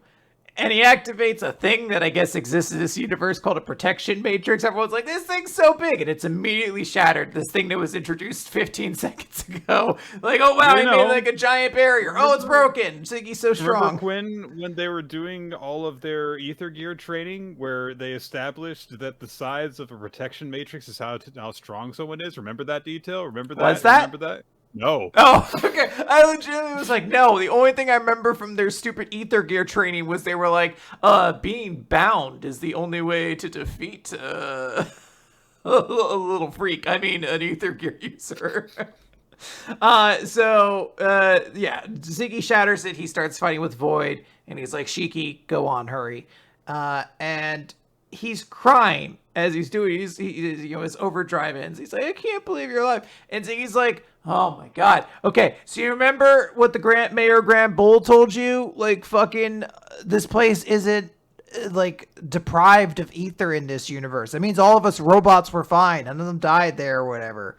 So he's like, "Yeah, that's why I'm still alive. It's true. In this universe, everyone could be happy." And we see a scenic view of a place we've never been to where birds are chirping and there's sunlight and stuff like that.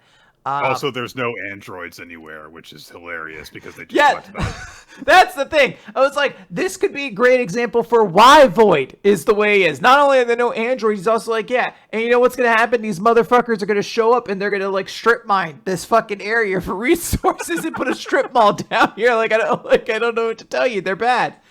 But Ziggy is like, "Hey, you have to get over to Mother now, because if you don't, she's going to die. Like, ether is plentiful in this world, but whether Void gets to her or not, she's going to die. So you have to save her. Her life is already starting to fade."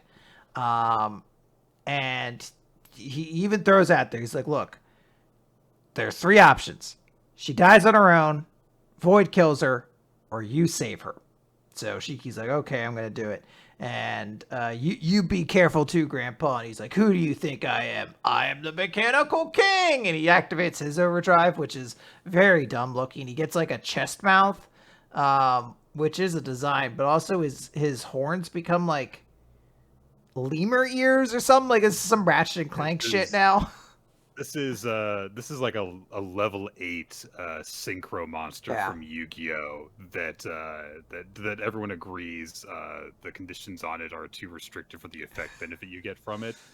But eventually, when more tech gets released, like 5 years from now, someone will find some sort of like infinite exploit that it can be used for, and then it'll have to be limited to 1. Yeah. But when at the time of its release, it's no good. Yeah.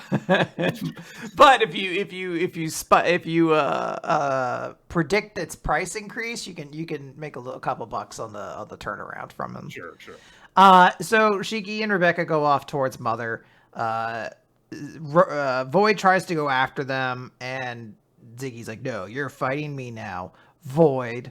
Or should I say, my son?" Who cares? There's literally a little dun. No. Who cares? Who cares? We didn't know who Void was. But now we do, Nick! 3 months ago, this guy was introduced. He never showed up until now, except for like one scene where he went all, "Ooh, I'm talking ominously." He's like, "Oh, you're my son." Who cares? Who gives a shit? Well, there's a very knowing silence between them. And he says, "Well, if you know that, then you know you can't defeat me." And he's like, "Oh my god." And he's like, "I have powers over gravity. and time. And why? Oh, Nick, we're about to see. Don't worry. It's all tell me why. Perfectly satisfactorily Tell me why, Quinn. Don't worry, Nick. It's all very... Tell me why. So he's like, hey, Ziggy's like, so it's true. I don't have any memories for my life as Shiki, but I know that there was another human stranded for 20 years in the future, a woman. And I know she was carrying a child inside of her. But the child had no physical form. It couldn't, do anything. It wasn't going to survive. So it came to Universe Zero as a mass of pure thought. So there was a baby. There was a physical baby in a universe. That was Rebecca's and Shiki's baby. And it somehow went to Universe Zero as a mass of pure thought. The Edens won, found it, and through those thoughts, it gained a mechanical body. You void! And he's like, yes, I can erase all humans. And we just end the chapter with Ziggy being like, would you kill your own mother? And he's like, no, that human is not my mother. Not yet. So again, I want to reiterate this because this is the big twist. Shiki and Rebecca. It's not a twist. This is the introduction of this character. Yeah, that is true. No elements you were really thrown at us for teased earlier. So Rebecca and Shiki in the universe where they both went to the future and Rebecca died and was basically hung up naked for scientists to oogle for a couple years. I didn't like the way you were reaching for the camera when you said that word. Sorry. Oogle. A bunch of scientists had her up or whatever, and then Shiki became Ziggy. In that universe, there's too many goddamn characters' names. Rebecca was pregnant with Shiki's baby. That baby, I guess, from its own will, I don't know why they don't establish that someone's gravity brought it to this universe. They established that the fucking gravity could do that way back with Drac and Joe, and they've never used that detail again. Somehow, Palpatine returned, and somehow this baby made it to Universe Zero as a pure platonic idea of Shiki and Rebecca's baby. And the Edens one found it and was like, I shall build you a robot body. And that body genetically has both of Shiki and Rebecca's powers. So it has powers over gravity and time. Yes. So now all the pieces are in place, Nick. We can have our grand final battle against Shiki's future son. This is the kind of insane legacy character that has to be that some writer who is the 27th person to write on a comic book series that have been running for decades decides to throw in. And so they have to have insane logic to justify where this character came from in order for it to make sense in terms of the time span of things. Because, of course, you can't just have the character be the child of two existing characters, because well, then why are they an adult? The timeline doesn't make sense, so they have to justify it. And then because that's not enough, they have to go into wild stratospheres of inventive thought in order to come up with it, except that this has all been done by a single author. One person has written this entire story to this point and went to these insane lengths to justify this character that you might as well have just called another Ziggy from a bad timeline.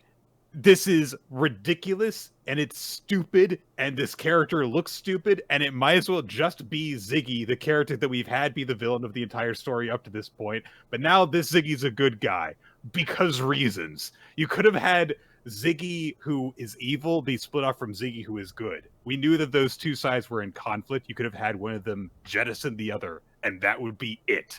And then you would have had evil Ziggy and good Ziggy. But instead they're but his son! Wasn't evil Ziggy Eden's one? Like, wasn't that supposed to be the thing, that there was a good Ziggy inside, but like a corrupted version of him was the Eden's one corruption kind of filtering into him? Well, you see, Quinn, I'm trying to operate under the assumption that this is the final boss because I want this to end. This has to be the look. I say that this has to be the end, despite the fact that there are two more members of the Eration Six that we know are out there. So I would love if Lady Freya just gets introduced and then fucking Couch Poe runs her over with the car. And that was like, oops, sorry, we had to get all the designs out. I gave her big tits, but she couldn't see that car coming.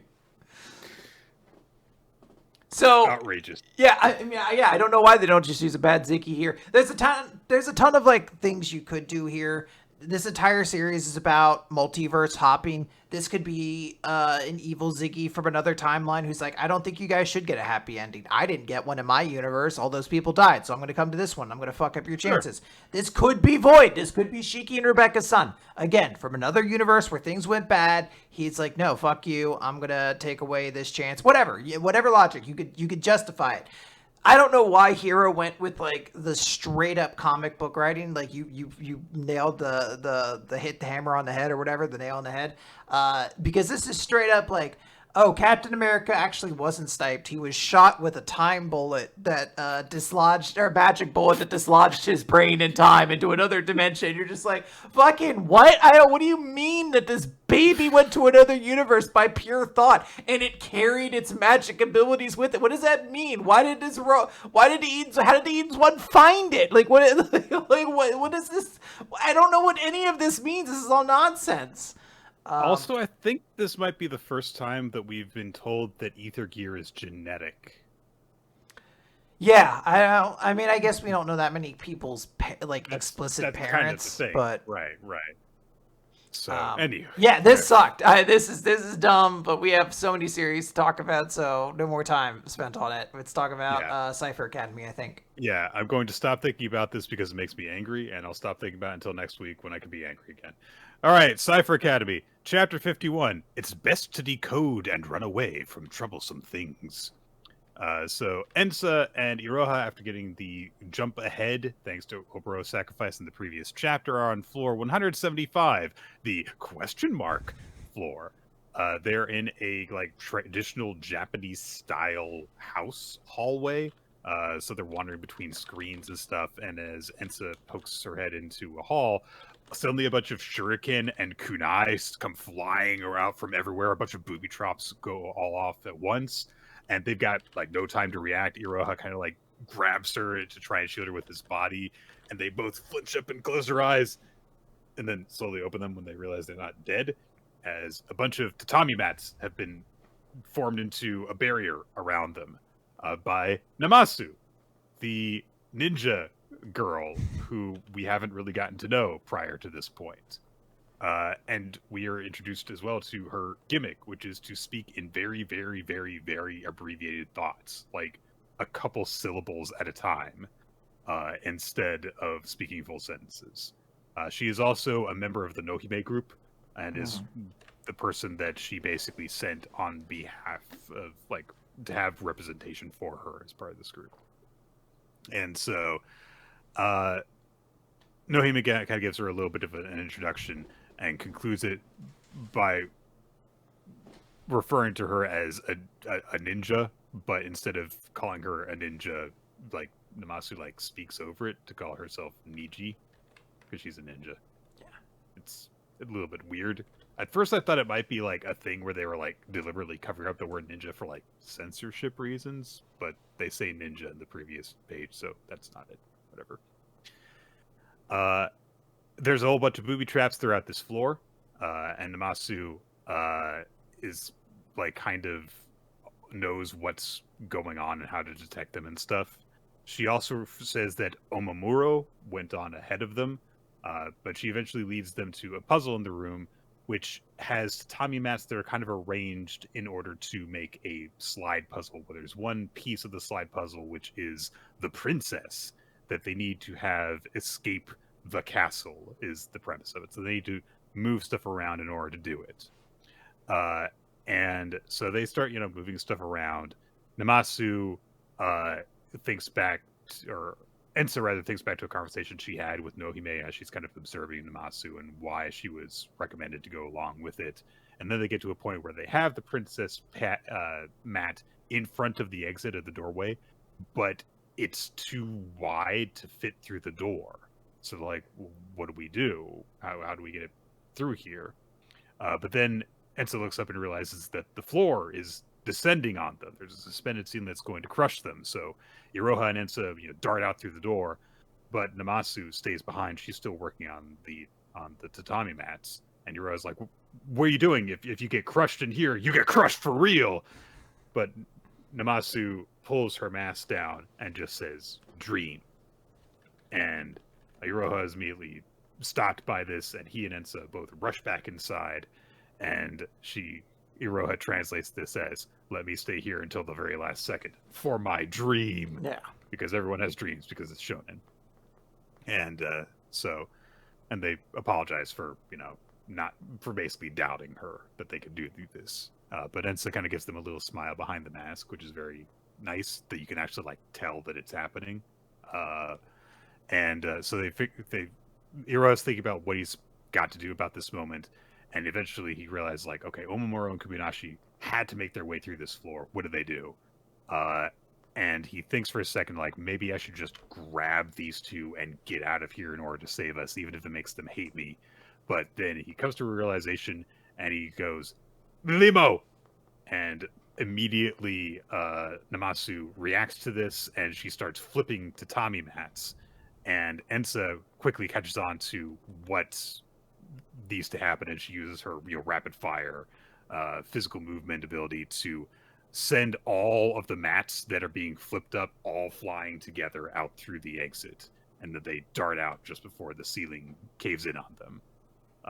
And so essentially the goal of the puzzle was to cheat, essentially. Yeah, it was to not do the puzzle and to just lift them up and then send them out. But we close the chapter with Namasu extending her hand out to Iroha, and she goes, "Thank." And Iroha shakes her hand, and just ends in a nice little moment. After having this little bonding experience, this is not one of the stronger chapters we had recently. I think that it just kind of feels like it flies by, honestly, but it's okay. Yeah, we're also getting a lot of these, here's a character we didn't give any focus for, so here's their chapter kind of thing. And I don't have a ton of thoughts on this character. I do like that she has the gimmick of, one word, one syllable answers. And I think it's actually a very cute moment at the end where she says, "Thank," and he's like, "Elementary." It's actually just kind of a cute moment between them. But yeah, this was not, I think, the strongest chapter in a little bit. It's good to see that you do feel like these characters have definitely come to understand each other very quickly, and I'm sure that could potentially pay off in the future if we want to have this character do anything else, but that remains to be seen. But Nick, let's talk about a strong chapter. Okay. Green Greens. Yeah, it is a good chapter. Yeah, I wasn't. There's no, Nick, look at my face. Do you see an ounce of facetiousness on it? Because I thought I wiped it all off. No comment. Chapter 2 of Green Greens, just a little more.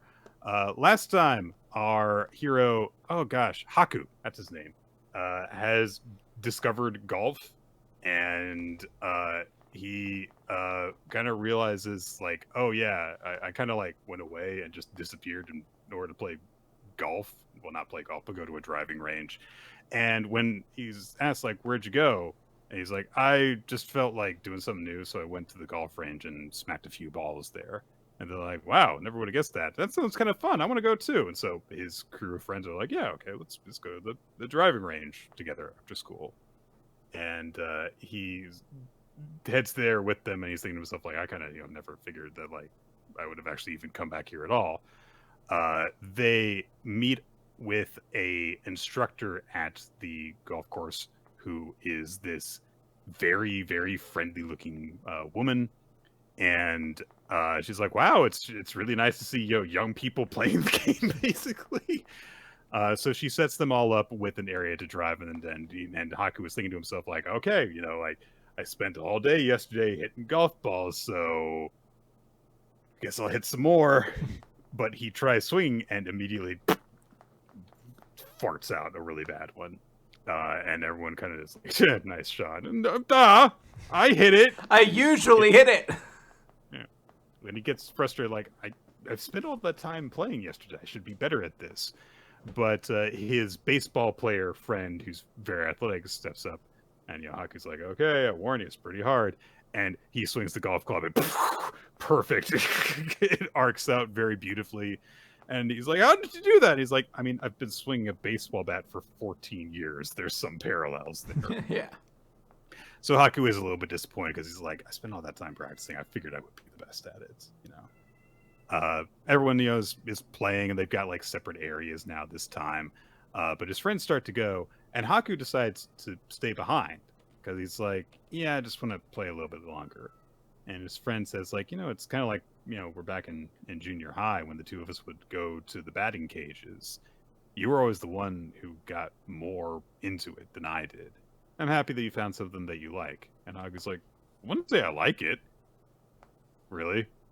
And Haku's like got a look in his eyes that like this is guy that hooks into him. He wants to do this well. And he says like, look, I'm not obsessed. I'm not super into this. I'm not putting my all into this. And even though he's got the golf gloves this time that were given to him by Oga, he's still getting calluses on his hands. And he just goes at it, and eventually he's worn himself down. He's exhausted doing it. He still can't hit good drives. And he collapses back into a chair. He's like, why can't I do this? Why can't I hit it well? And the woman who was working the counter before comes over to him, and she says, you really want to know?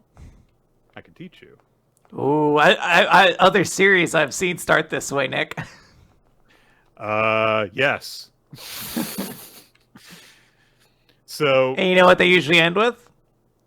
Love. Hitting the golf ball. Oh, okay. All right. Oga shows up at the driving range, and she greets the woman who's working at the counter, who she addresses as Coach Mizuza.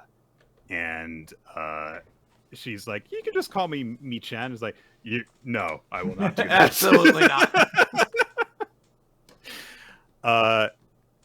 Oga hears someone is hitting drives, and she's like, yeah, I can tell from the sound that he's hitting it dead center every time, unfaltering rhythm. The person's pretty good.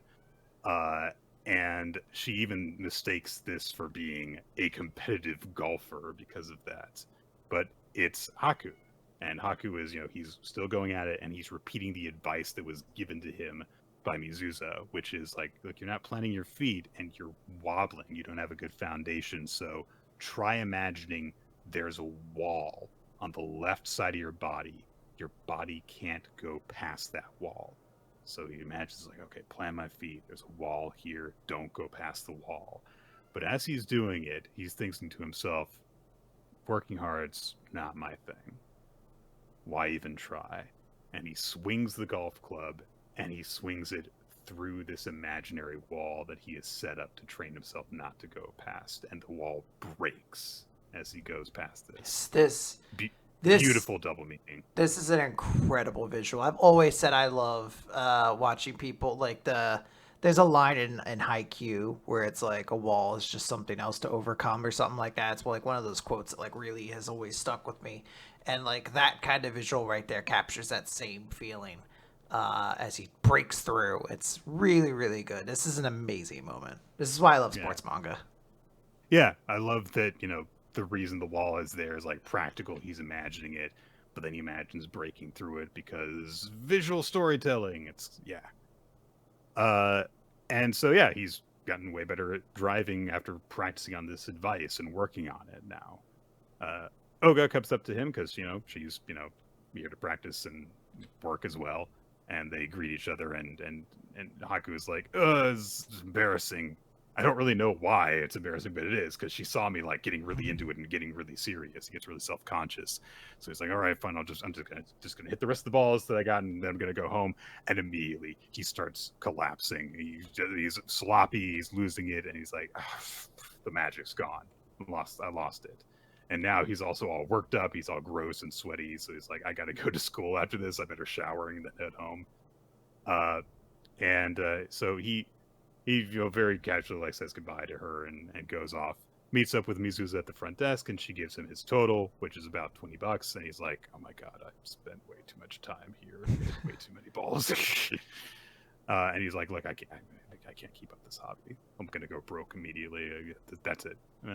It's fine. He very specifically starts to be like, this is fine. This was enough that like in the future I could be like, oh yeah, I'll go out golfing with you as an adult with friends. And so like he's already like put this into its own niche into his life. Like, I'm not interested in this as something passionate. This will just be a little hobby they do as an adult. Yeah, and he's like, this isn't worth getting worked up over. I've got all this time to spend that I could be spending on other stuff. And even if I were to get good, it wouldn't necessarily even lead to anything. And then, as he's having all these thoughts, Mizusa just says to him, yeah, you had, some really good shots. They had a good sound to them. You're going to get even better. And Haku stares at her for a second. And he just says, I want to. That's so cute. I love his little passion there. He breaks down his little barrier about being too cool for all this and everything. And just be like, I want to get better. Yeah, he's like, I don't know what to do, though. I don't know what I want to do with my life. And Mizusa just says, the first thing is just to keep on taking shots. Even if you just get lucky, it'll help you recognize the ideal you. Golf is a sport about recreating that ideal. And Haku takes a second, looks at the amount of money he just spent today again, and he's like, I'll be back.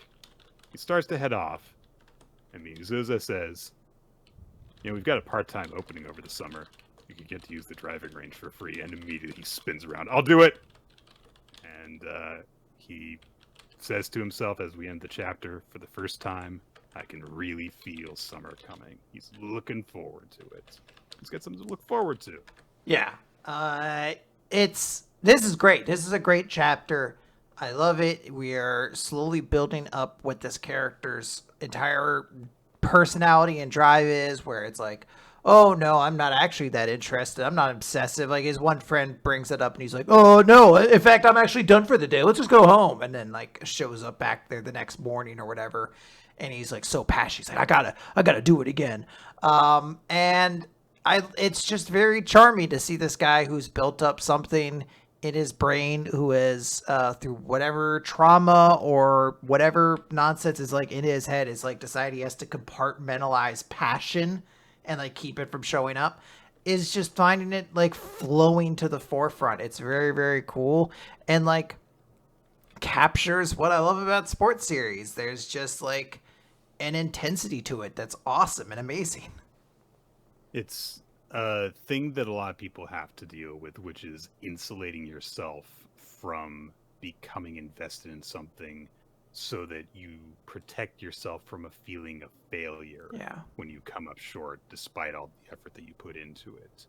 And of course, what that ultimately does is, yes, you protect yourself from disappointment, but also it prevents you from accomplishing a lot of things because you don't put what you could into those things.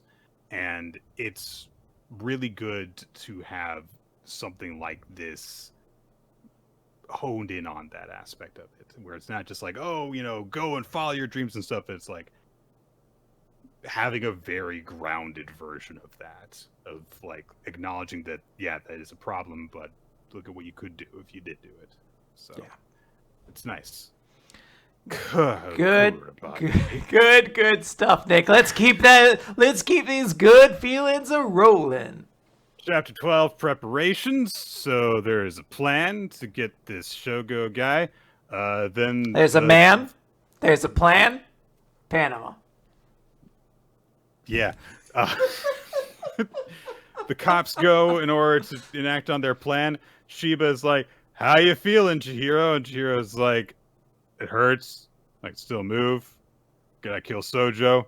And Shiba flashes back to when he was young and Azami was young and Chihiro's dad was young, and they were dicking around, and basically contrasting that with Chihiro, who's super serious and boring. But Nick, he says like, "Oh, you're a prodigy." How can you say that? There's a great penis joke in there, I believe. I think that is it. I assume this is a penis joke. Yeah. Phone rings. Cut away. So there's some guards there talking about stuff, and they're like, "I don't know why we need all these sorcerer guards. Sojo just goes around without any bodyguards." But yeah, but he's tough on his own. Anyway, cut away from there. Sojo is hanging out in a men's bath, just like chilling in it by himself. I think he reflects on the conversation he had with Chihiro, and how like he had never heard about Rokuhira having a child, but he's like, I mean, I guess it's possible though.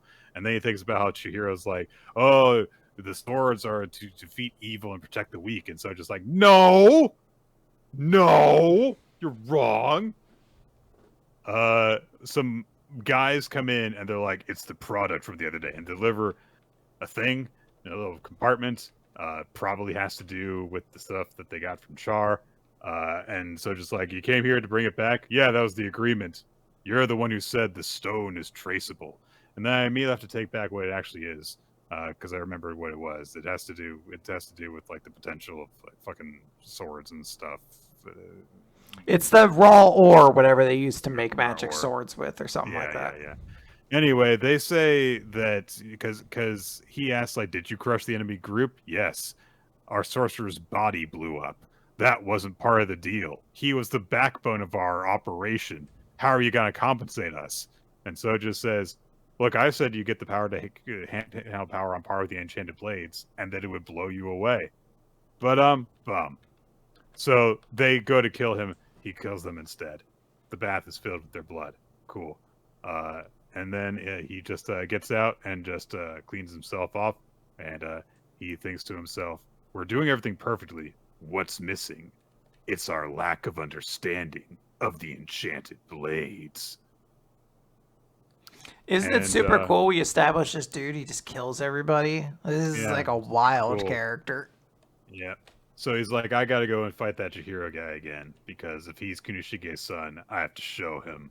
And in order for that to happen, I need to fully understand the blade." And then he leaves. Uh-huh. And then the cops show up. They are like, "Hey, we're going to pose on these rooftops because this is a great way to launch an ambush. We could have been waiting around the corner and sprung on this guy as soon as he came out of the bathhouse, but we're going to stand up here and introduce ourselves." Because they're very cool, Nick. They're very, very, very cool. He starts to use Cloud Gouger because they didn't get a drop on him, and so he's able to unleash the attack. Meanwhile, some of those guards that were chatting before, they notice a goldfish. Ooh.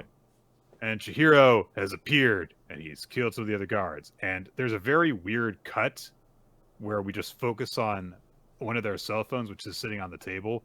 And what happens is that Chihiro like kills all the people there except for one guy who answers the phone, and he makes up some shit so that, you know, like he doesn't give away that Chihiro's there because Chihiro will kill him. And then he's like, "Well, what do you want?" And that's the end of the chapter. Yeah, not good.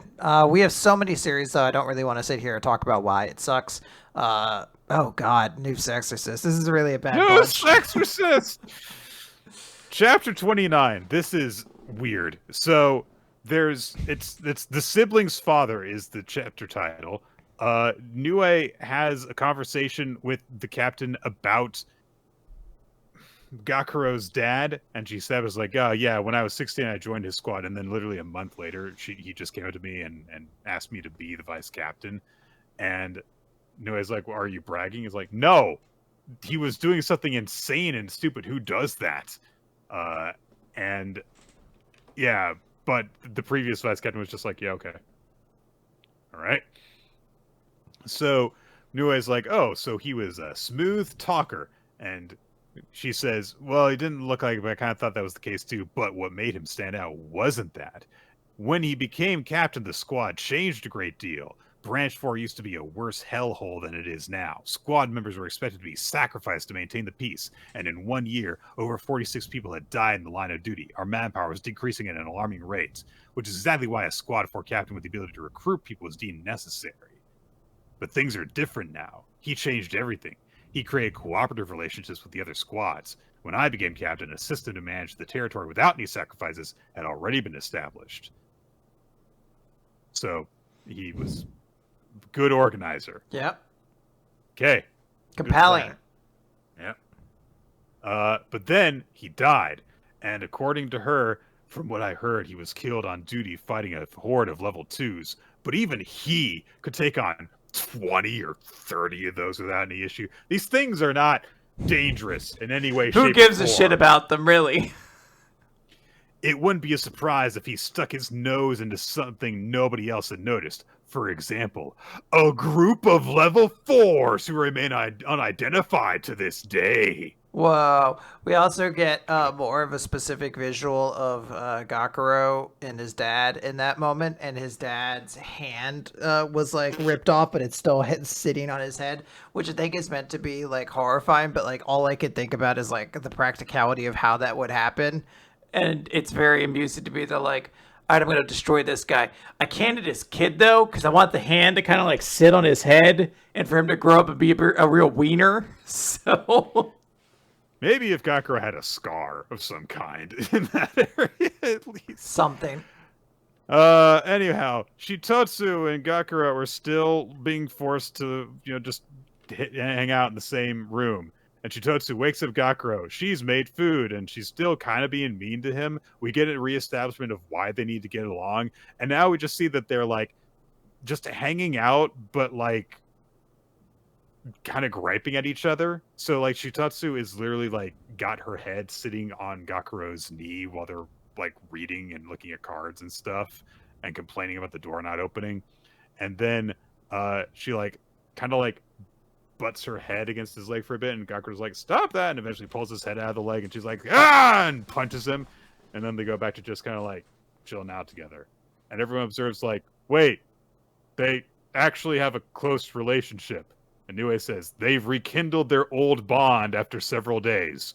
So we've gone from Shitotsu hates Gakuro for being weak, wants nothing to do with him, to they're just kind of like being normal, rambunctious siblings who get on each other's nerves. Mm-hmm. Off panel. Okay. So, but it's still not enough. They need to break down the wall between their hearts.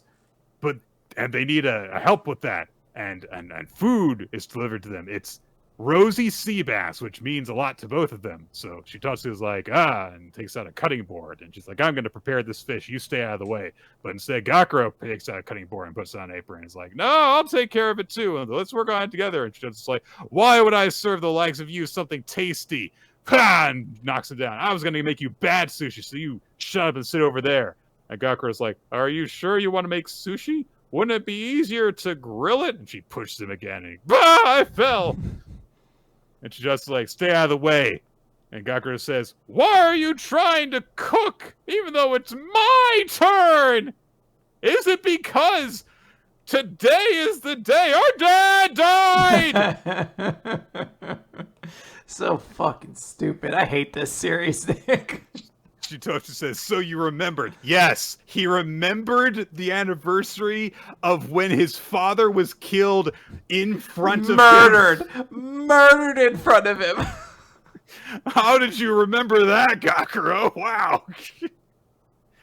And then we get a flashback to a time that they went to a sushi bar, the two of them and their dad together.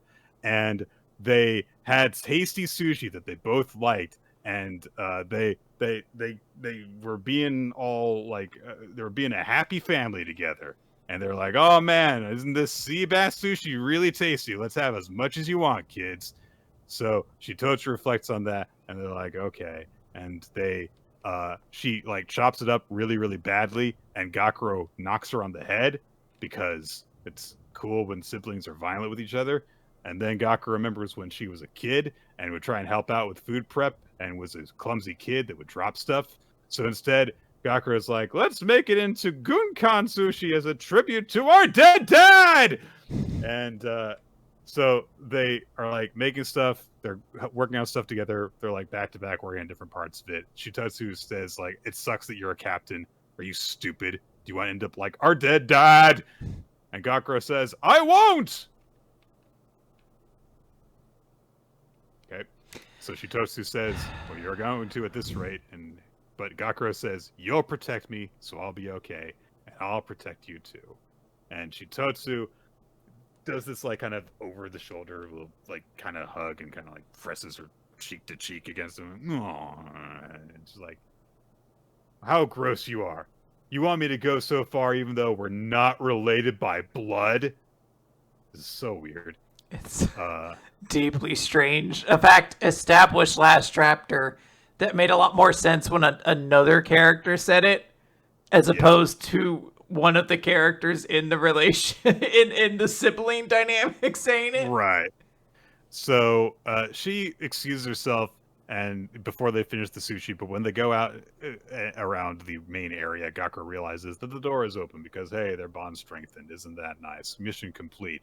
Except, oh no, they're not related by blood and they're that close? Oh no! That is said literally out loud. Suo is very upset about the fact that there's another competitor for Gakuro at some point. I've never seen so many women chase such a big loser before. Look, people in our Discord, like Ninja messaged me and other people were like, this is actually a good chapter of this series. You're all wrong. I have no idea what you guys got out of this chapter. Like, I know we're kind of rushing through it, so like we're not catching all the little details, but this was like, hey, we introduced a character last week who's an antagonist, Gakuro. And then by the end of the chapter, she's like, maybe you're not so bad. And all they did was like make sushi. It's just dumb. This series is just dopey and like tries to keep lifting stuff from Bleach. I don't know what to tell you. This isn't good. You're all under Stockholm at this point, I think. I think that people were captivated by the fact that Shitotsu makes some silly expressions in this chapter, which is true. But anything about this chapter that could have been good, I think is completely undercut by the fact that it starts off by going, oh yeah, 80% of the groundwork that led to this development possibly happening happened off screen, and I'm just going to have a different dynamic for them to start from to have this breakthrough. Lazy. There's nothing that like got us from last week to this week. Anyway, Nick, we have a new series to talk about. Look, guys, you know what you can never have too much of? Exorcist manga. Never have too many of them. Give me more of them. Give me every single one has to have an Exorcist manga. I am not exaggerating when I say I looked at what the new series was, and I saw it was called Shadow Eliminators. I literally went, no, and closed the app for an hour and then came back to it. This name is awful. This belongs in like the pantheon of worst names. I know somebody was like, "Oh, would you want untranslated?" Like, yes. This is straight up sorcery fight. Like, this sounds awful. Shadow Eliminators is what I called the series that I wrote when I was in high school Power Battlers, okay? That's on the exact same level. Shadow Eliminators is nonsense. Oh my god. What is it? What is this called in Japanese? 1 second. Ryuru Senki. I understand why it's called Shadow Eliminators because I went, but still, I'm not going to go into details on this. Yeah. Look, everyone that has talked about this in the Discord that I've seen doesn't like the glasses guy in this because he's a narc, and I understand that. Aww, I kind of liked him. He was like Joe from Digimon. He's not that bad, all things considered, honestly. The dynamic is that he is, like the disciplinary committee guy. He's very strict about rules and stuff. And then the actual exorcist of the series is much more loose. He's new in school. His name is Alba, and he's come to the high school, quote, to train. And that basically means that there's bad spirit juju going around, which seems to originate from and feed on negative things that are happening with people, like negative emotions that are kind of kept under the surface. So the first thing they encounter is a minor incident where there is a female student where stuff is happening, and she's upset. She's like jealous over a different girl. Rule enforcer guy comes across this situation and is kind of just thrown into all of this. And it turns out he's got enough of a level of sensory abilities. Shadow Eliminator Chi. Right. But of course, he doesn't have powers to deal with stuff. Alba deals with it, does the exorcism. He's knocked out by it, is brought back to where the guy lives with his grandmother. And his waifu grandmother. And I don't want to talk about this too much. We have so much to still get to, but Brala did send me the one shot for this, which maybe I'll give more of my thoughts on next week. But the one thing, like the first like big thing that stood out to me in the one shot, his grandma is just a grandma, it's just an old lady, and I was like, they really pumped up her looks in this version. I see. Jesus Christ. And so they kind of established like the rules for how stuff works here. If things get really, really bad, then they turn into hollows, which no comment. Then we get Glasses Guy having a flashback, which basically is he doesn't care about the idea of justice. He just wants to protect people from injustice, which he does by enforcing rules, which in a way makes sense. But then you think about how like he gets mad at people for like being late to class, and it's like, I don't think this is protecting anyone, so whatever. He goes back to the school and comes across their teacher, who has a bunch of negative emotions from not being able to, deal with her students effectively. And so the demon thing that's possessed her is going to kill all the girls and stuff. But Glasses Guy stands up to it, puts himself in moral danger in order to do it. Alba comes in at the last second in order to save him and stuff. And he's like, oh, but you're going to be in danger too. And he's like, no, I'm fine. He's super strong and stuff. And he establishes that, that he doesn't hesitate because in the past, I couldn't protect the person I needed to protect. I couldn't stop the person I needed to stop. Atonement. And his superpower thing is a handcuff appearing on his wrist. Okay, and it helps him summon a big demon shadow thing with bandages all around it and stuff. And he has a sword that cuts through people, doesn't harm their bodies. It just slays the demons possessing them and eliminates them and destroys them. And so afterwards, they've saved the teacher, and then they set up a club to basically be personal help people, the idea is like we'll find people who have problems and help them with the problems, but then if it's really bad, they have a shadow haunting them, then you'll cut through it. It's like, all right, yeah. End of chapter. It's fine. We'll probably say more, I think, next week, just because there's a lot going on there. I will just say, there's a lot of amateurish elements in this that you're just, or I should say amateurish, derivative elements of this. Yes. So it's like, okay, we've seen this in 100 other Exorcist series or things. Like, I was like, okay, Persona 4, I get it, the idea of dealing with people's crimes via the way of fighting monsters is a well-worn path. Yep. Nick, I want to propose something to you. What is your proposal, Quinn? We just don't talk about Two on Ice this week. But it's the most interesting chapter in months. I'm closing the pan. I'm closing the tab. We have to go to Elusive Samurai, Nick. Fatal. He's all handsome and stuff, and he looks down on people who try, and he doesn't like people and stuff. And it turns out the advice that he gave Kizaru was because he's an asshole. It wasn't actually legitimate advice. He was a dick. This is already too much discussion for me, Nick. Part 1, beginning. It's the beginning of the saga, Quinn. Nick, we have to talk about Kie and Elusive Samurai. No! You want to skip Elusive Samurai? Nick, is that what you're suggesting? We skip Elusive Samurai? No.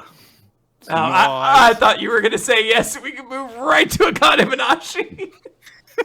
I was really I'm about to zoom through. I am not going to spend much time on Akie's I had to be a dick to people because they wouldn't listen to me anyways. Backstory. Oh, boo-hoo. I couldn't relate to people because I was highborn and stuff. So I decided to be a holier-than-thou asshole. And that's how I found a middle ground with them. Fuck you, you little prick. That's the story. And then it shows like, oh, and he worked really hard in order to relate to people by drinking their grog, but insisting on drinking it from a really fancy mug. Okay. Mm-hmm. And he's like really determined to help out his people, and he's like, we're going to do all this stuff in order to kill Takauji, take Kyo, and have the Mikado listen to my counsel so that I can make changes for the benefit of all and stuff. And so he's like, I acted while beset by all these concerns. Have you words to console me, Tokiyuki? And Tokiyuki starts to go like really sincere and understanding, like, yeah, I understand, why the Oshu warriors pillaged under you. But when caught between ideals and reality, you continue to hoist the standard of ideals. And in my eyes, and Akie is like, who asked you for your pity? Fuck you! It's like, you asked him. You asked him for words to console him. You're an asshole. Yeah, Fuck you, Akie. You're the dickhead here, bud. You're yelling at a 12-year-old who is doing what you asked of him. Fuck you. But then we just get like a weird like montage because it's like, and on their journey, Akie adopted new habits. He began summoning Tokiyuki. He would thrash me at Go. He taught me strategy and dance. He summoned the Elusive Samurai and Nita Dono for lengthy chats. These were idle hours for Lord Akie, but it's what he needed for a young general facing harsh reality. Idle hours in the company of children provided respite for his busy mind. Oh, man, I'm so glad I have children around for me to be an asshole, too, like I'm an asshole to everyone. What a relatable character. Next series. Yeah, let's talk about Akane-banashi, Nick. You love Tanuki stories. You've always been talking about it. I'm always talking about Tanuki stories. Yeah, you're always like, I like this game Sly Cooper, but if it had starred, instead of a raccoon, Tanuki, I'd really love this story. He said the same thing about Final Fantasy X too. Actually, you're like, I like these girls, but if it starred 3 Tanukis who changed clothes instead, I would actually enjoy this Tanuki story a lot more. Yeah, with Yuna and the others. How dare you forget Riku? Riku! Come on! And the other one. I mean, Pain, but yeah, it's understandable to forget Pain. Okay. Tanuki stories with a very cartoonish cover. It's very colorful and cute. All right. We skip ahead in the timeline after the Arakawa New Breeze, which we, of course, saw Koguma's performance at. And Asagao is greeting Rokuro. And they're kind of like out and about in like kind of the front area outside of the Rakugo Hall. And Asuka's like, hey, you came out to see the show. I really wanted to show my appreciation. But Rokuro says, like, I think that Master Chocho is asking the impossible of you. I mean, you're in a Zenza event. You're lucky to break double digits. And he wants you to get 50. That's crazy. Plenty of Futatsume couldn't even get that. But when they get to the hall, they see that there's quite a few people in attendance. It's not 50 yet, but there's, by Rokuro's count, over 30 people. And he notices that a lot of them are kids. It's a very young audience. So he's like, what's going on here? And of course, he gets there just in time for an introduction, and Akane comes out in her Tanuki onesie, and she says, "It's me, Tanugan! Welcome to the Rakugo Zoo!" And the children are like, "Yay!" So Rokuro, who has no context for this, of course, like, what is happening? And Asuka says, like, yeah, so we held this event at the end of October, and it has been a really big hit with the younger audience, and we got another date out of it. So Rucker was like, okay, so you changed tactics and you leaned into your audience. But Asuka says that's not all of it. And Akane launches into her story, and she says, like, hey, there's lots of Rakugo stories about people, but there's also a bunch about animals, and there's a big variety among them too, and this is a story about a shape-shifting Tanuki. And she starts, going like, "Hey, it's me, the Tanuki," big high register and stuff. And she's says that tells the story of Tanuki money, which is about a man named Hachigoro who rescued a Tanuki, and then it came back to thank him and offers to transform to repay his debt. And so, the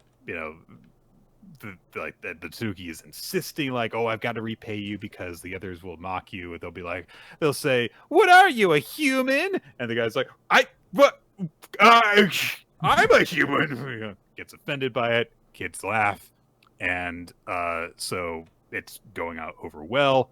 The guy's like, "Well, you could transform into like money for me, but then when it transforms, it's a giant $10 bill that he can't spend, basically."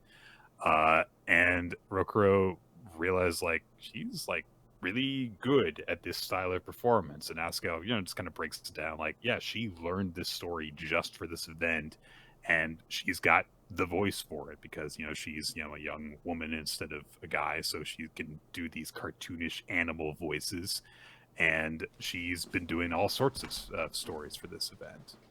And Rokuro steps back and analyzes this, and he realizes that Akane was this person who she got into squabbles backstage, but now she's doing fetching tea. I guess it suits her. She's kind of a Tanuki in her own way. She's a shapeshifter, which is a very cool description for a character to have. That is like an actor kind of character, yeah. Mm-hmm. After Akane's performance, she gets to talk with Rokuro backstage. I like that she's partially taken the costume off, but she's still got the hood draped around her neck. And he congratulates her, but she says like, "Yeah, the older guys are all pushing ahead though, so I've got to try and keep up with them." And Koreshi's like, "Wait until you're ahead of me before you talk about catching up with other people."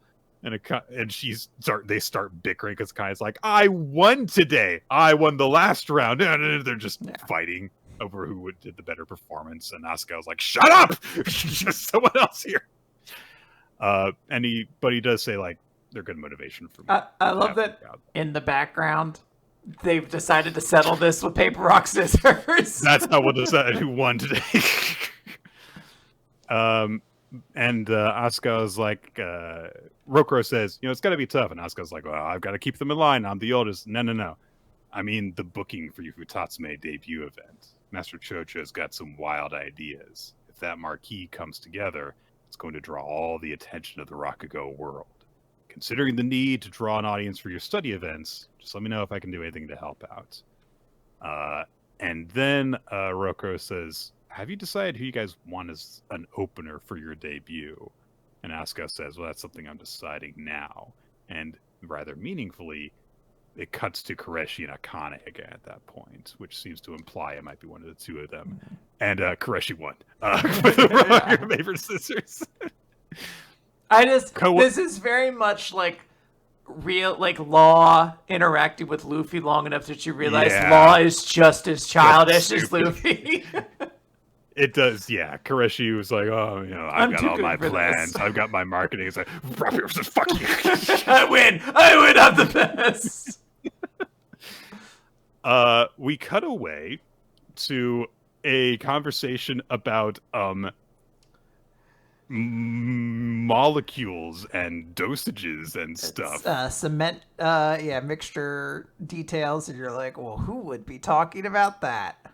And wouldn't you know it, it's Akane's father, who says like, "Yeah, I'm gonna be heading back home," and he's like, "I've got some business to clear up back there," and we see that he's just gotten a phone call from Chocho.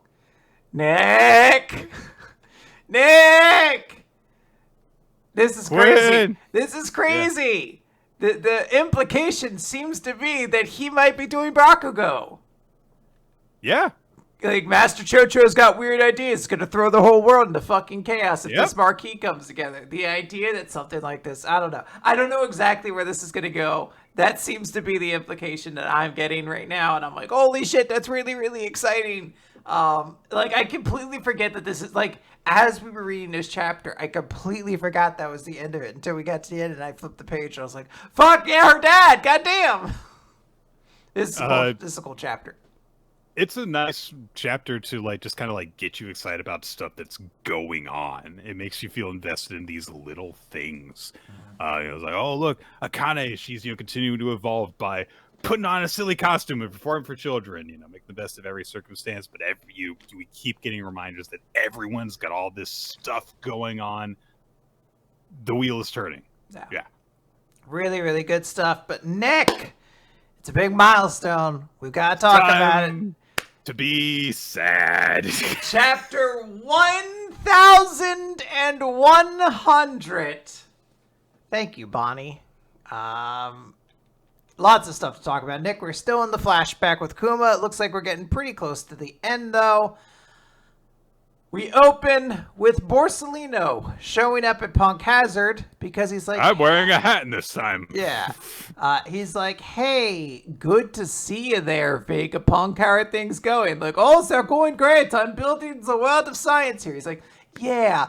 It feels like you don't know this whole lab yet, though. So maybe you should be negotiating with pirates, okay? And he's like, oh, be quiet, you. And I don't know why we see Drake is like a Marine there. I guess for flavor or world building. He's not relevant. The rest of it, who cares? Instead, Borsellino is there to bring a Denden Mushi to St. J. Garcia Saturn to Vegapunk. So St. J. Garcia Saturn could be like, so this may not matter to you, but this is like a very dangerous pirate, and we can't have clone soldiers of him going around. It would shame the navies for us to have soldiers of this caliber, basically. But I have some conditions that could work. So he's talking to Kuma. He's like, so you joined the 7 warlords. A rookie named Ace recently knocked out one of the 7, and we've been searching for a replacement. You would be that ideal replacement. Cool little mention of Ace. This is not a character I think we know about. Once Kuma joins, this is the 7 warlords we know, and I don't think... And you've got an animal name, so it'd be perfect. Yeah, they're like, this actually works out really well, because the last dude was just called Lazarus, and that's not an animal.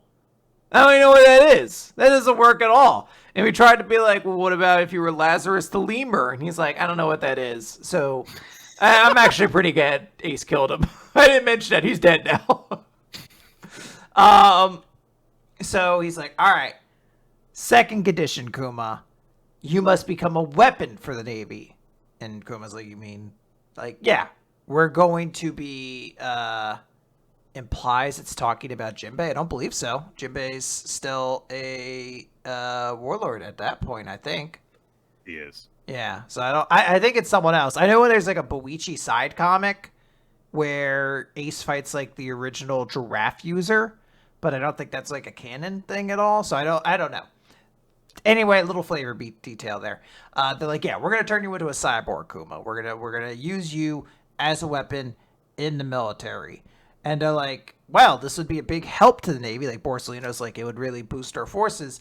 But he's also like, but you have like a reputation of like being a revolutionary, like that was part of your past. So we obviously can't have that power turned against the government. So the last condition is you give up your free will. Vegapunk is, of course, very outraged by this. Like, how could you do this? This would reduce him to nothing. You would effectively be killing him. This is crazy. You want me to kill this man? And Saturn's like, no, look, you don't get to make demands here. These are my conditions. If you want your daughter's life, you have to go ahead and uphold these. And Kuma is crying at this point. And, Vegapunk's like, no, this is murder. We can't.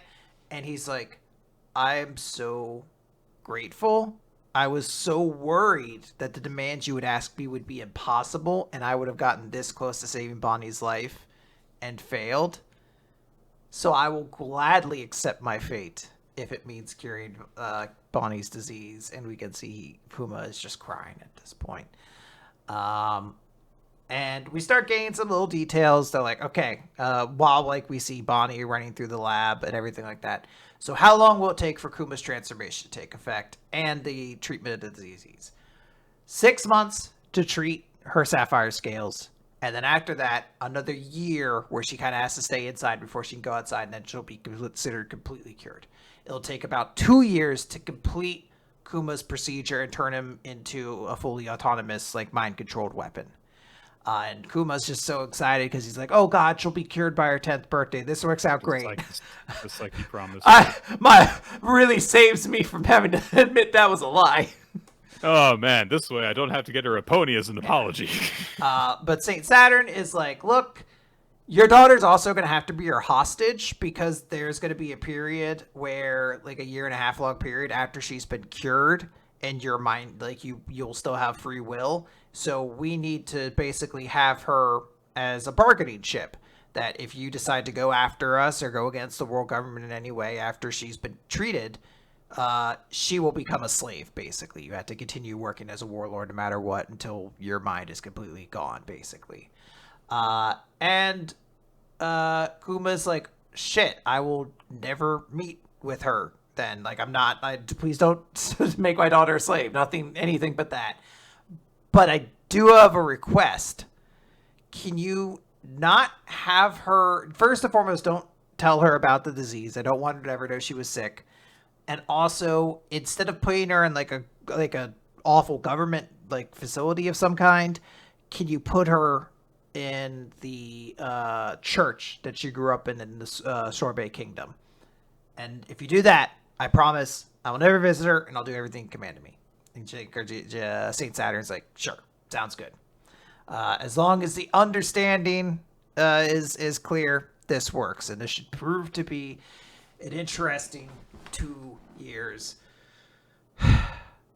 It's so sad. So it is. We go over, and Kuma's like, hey, Bonnie, you're going to be staying here for the next 6 months. And she's like, with you too, Daddy? And he's like, yeah, you know what? They did some tests on me, and I have a disease in me too, and I have to go undergo tests. And it's so cute. She's like, yay, disease twins! Yeah. So, also, she says, this guy said tomorrow. Yeah, this guy. And honestly, at that point, we get like the foreshadowing that Vegapunk is going to create his satellites by being like, I have so many ideas, I must let them all out. We just basically get like a time skip of a whole bunch of things, both of them undergoing their different operations, them kind of being a little bit of a family in this weird lab with like Vegapunk and Borsellino, who's kind of watching over them. They're all eating pizza. She draws a little picture of him and she's like, Daddy, and it's very, very cute. It's like him smiling. And eventually they even dance. They dance to the fucking Joy Boy theme. They do the Nika dance together. Yeah. So 6 months have passed by, and she's good now. She just needs to wait a year before she's completely cured. And she's like, oh, can I come back when I'm cured? Of course. Foreshadowing. She eventually does. And we go over to Sorbet Kingdom, and Kuma has to say goodbye now. Mm-hmm. We do get to see that Connie is there, and she's going to be the one watching over Bonnie from here on in. And he's like, yeah, I'm a pirate. I can't be here now, but... I'll be back, won't be back for at least a year, Bonnie.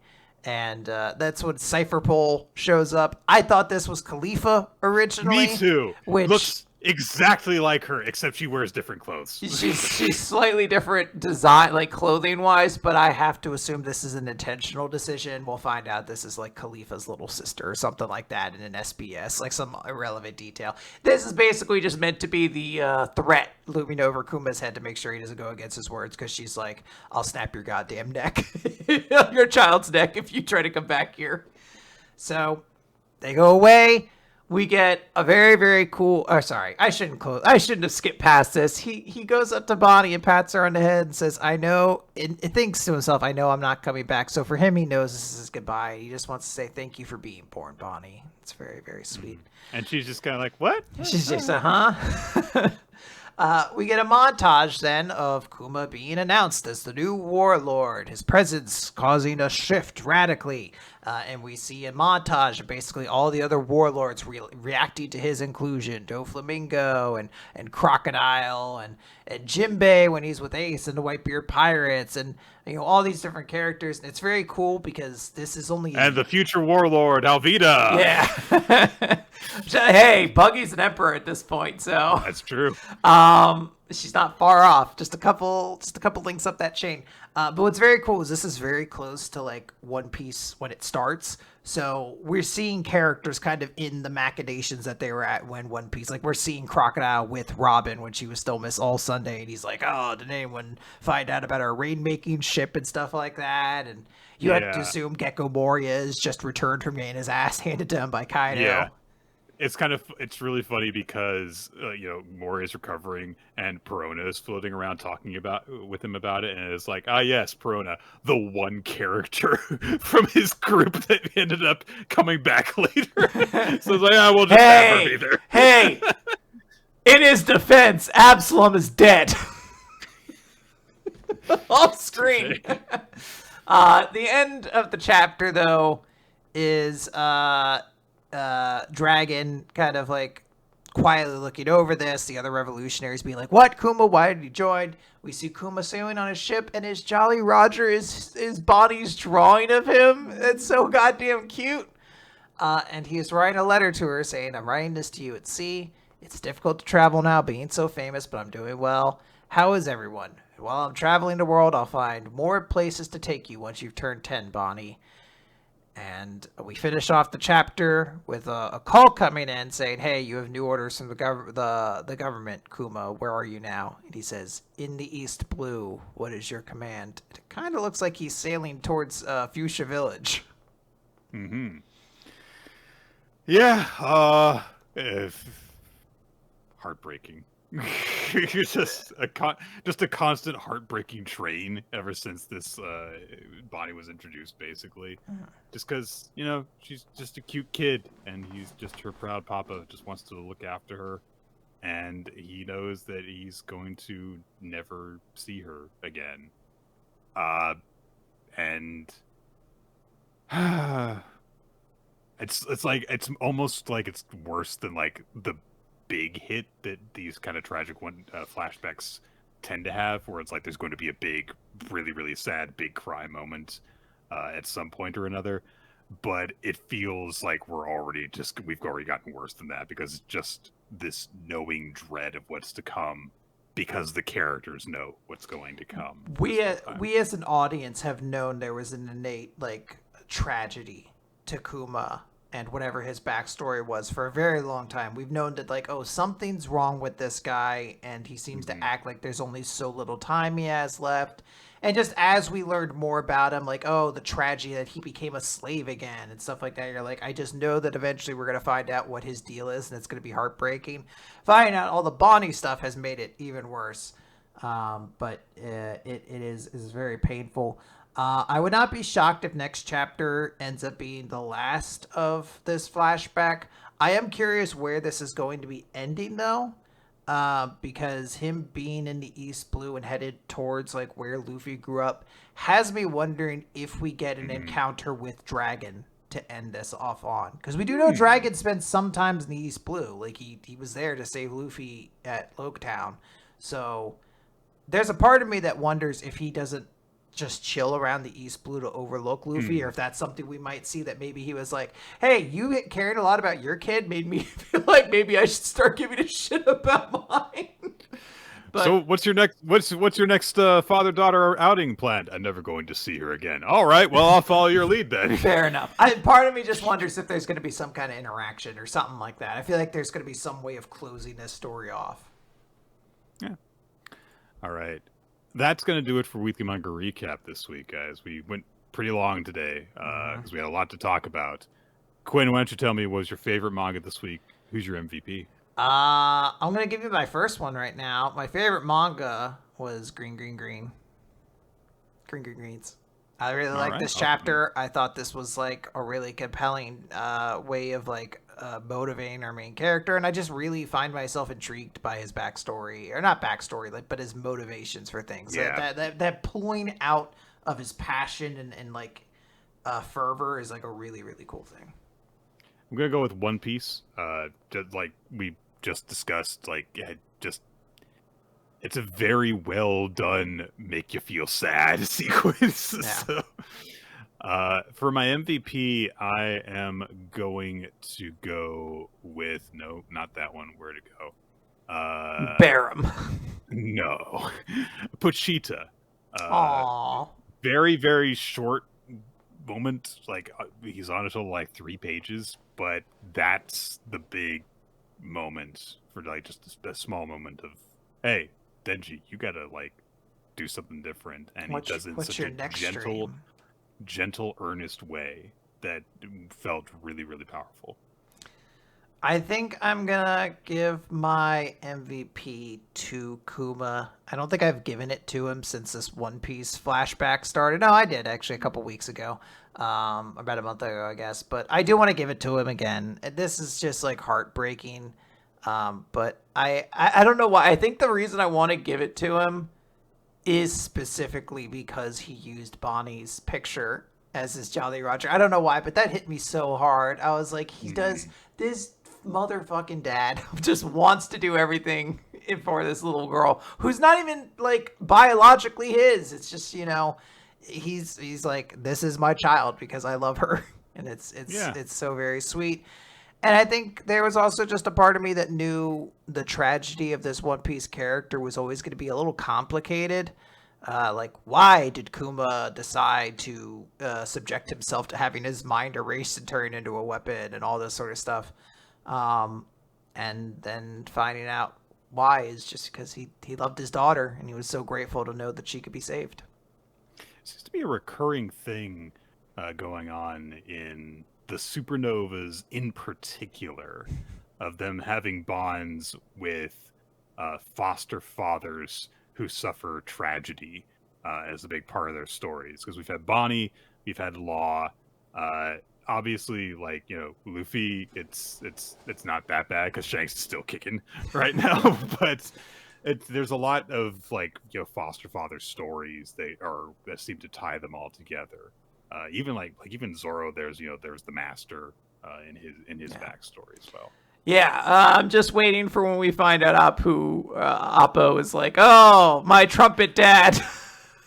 And that is why I scratched the records. That is why I wick. I don't know why I thought that sound effect was very funny. Oh, right. The audience, by the way, picked One Piece as their chapter of the week, and Haku from Green Greens as their character of the week. Good picks. That is going to do it for Weekly Manga Recap, everyone. If you want more, you can check us out on weeklymangarecap.podbean.com for past episodes. Also, youtube.com/weeklymangarecap for the video version. You can find the link to the Discord server wherever this is posted. Use that to have wonderful interactions with our community, and also to find the Google Doc that is maintained by Ninja X3i, which keeps track of recommendations that we've covered, may cover in the future, Q&A for future episodes, MVP and favorite series voting, and all the other different stuff associated with the show. If you want even more, you can also listen on SoundCloud and Spotify, not SoundCloud, iTunes, Spotify, almost everywhere that podcasts get posted to. We are also, the video version of the show has an introduction, which is made by Mile Jack Stillitz and Wednesday Without Cheddar, and occasionally it's title card art made by Steve Mann. Steve Mann's work you can find by looking at Steve Mann Arts and everywhere that art gets posted, as long as boobs are allowed. And we also want to thank everyone who supports us over on Patreon, patreon.com/weeklymangarecap. You can support the show financially over there, and in return, you get some bonus episodes that we do a minimum of once per month. Though recently we also put up one that is free, in which we talk at exhaustive length about the Netflix live-action One Piece series. Yes, there's some really cool stuff. We have some fun stuff planned as well in the upcoming future, so it's always cool. And once you subscribe, you also have access to all of the old stuff as well. So if you've never done it before and you want to find, what has to be probably a couple of days worth, like a week's worth of content of just like, it's probably longer than that. We've been doing this for a while, of just pure podcasts. You could do that and really lose yourself in the music, some would say. except it's us talking. Yeah. Well, but yes. I mean, if you want to consider all sound to be music in some form or another. Yes. Is it talking the music of the mouth when you think about it? No. Okay. Quinn, tell me. When we're next series? Yes. Now, Nick, we're in December, right? We are. Now, what genre do you tend to think about when you think of December?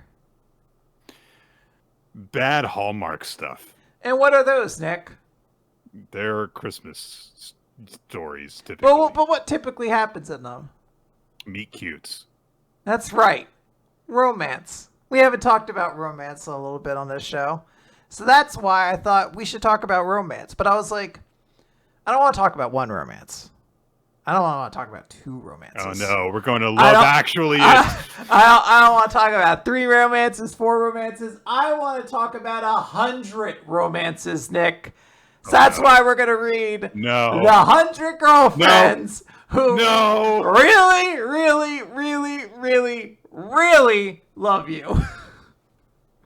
Content warning, apparently incest.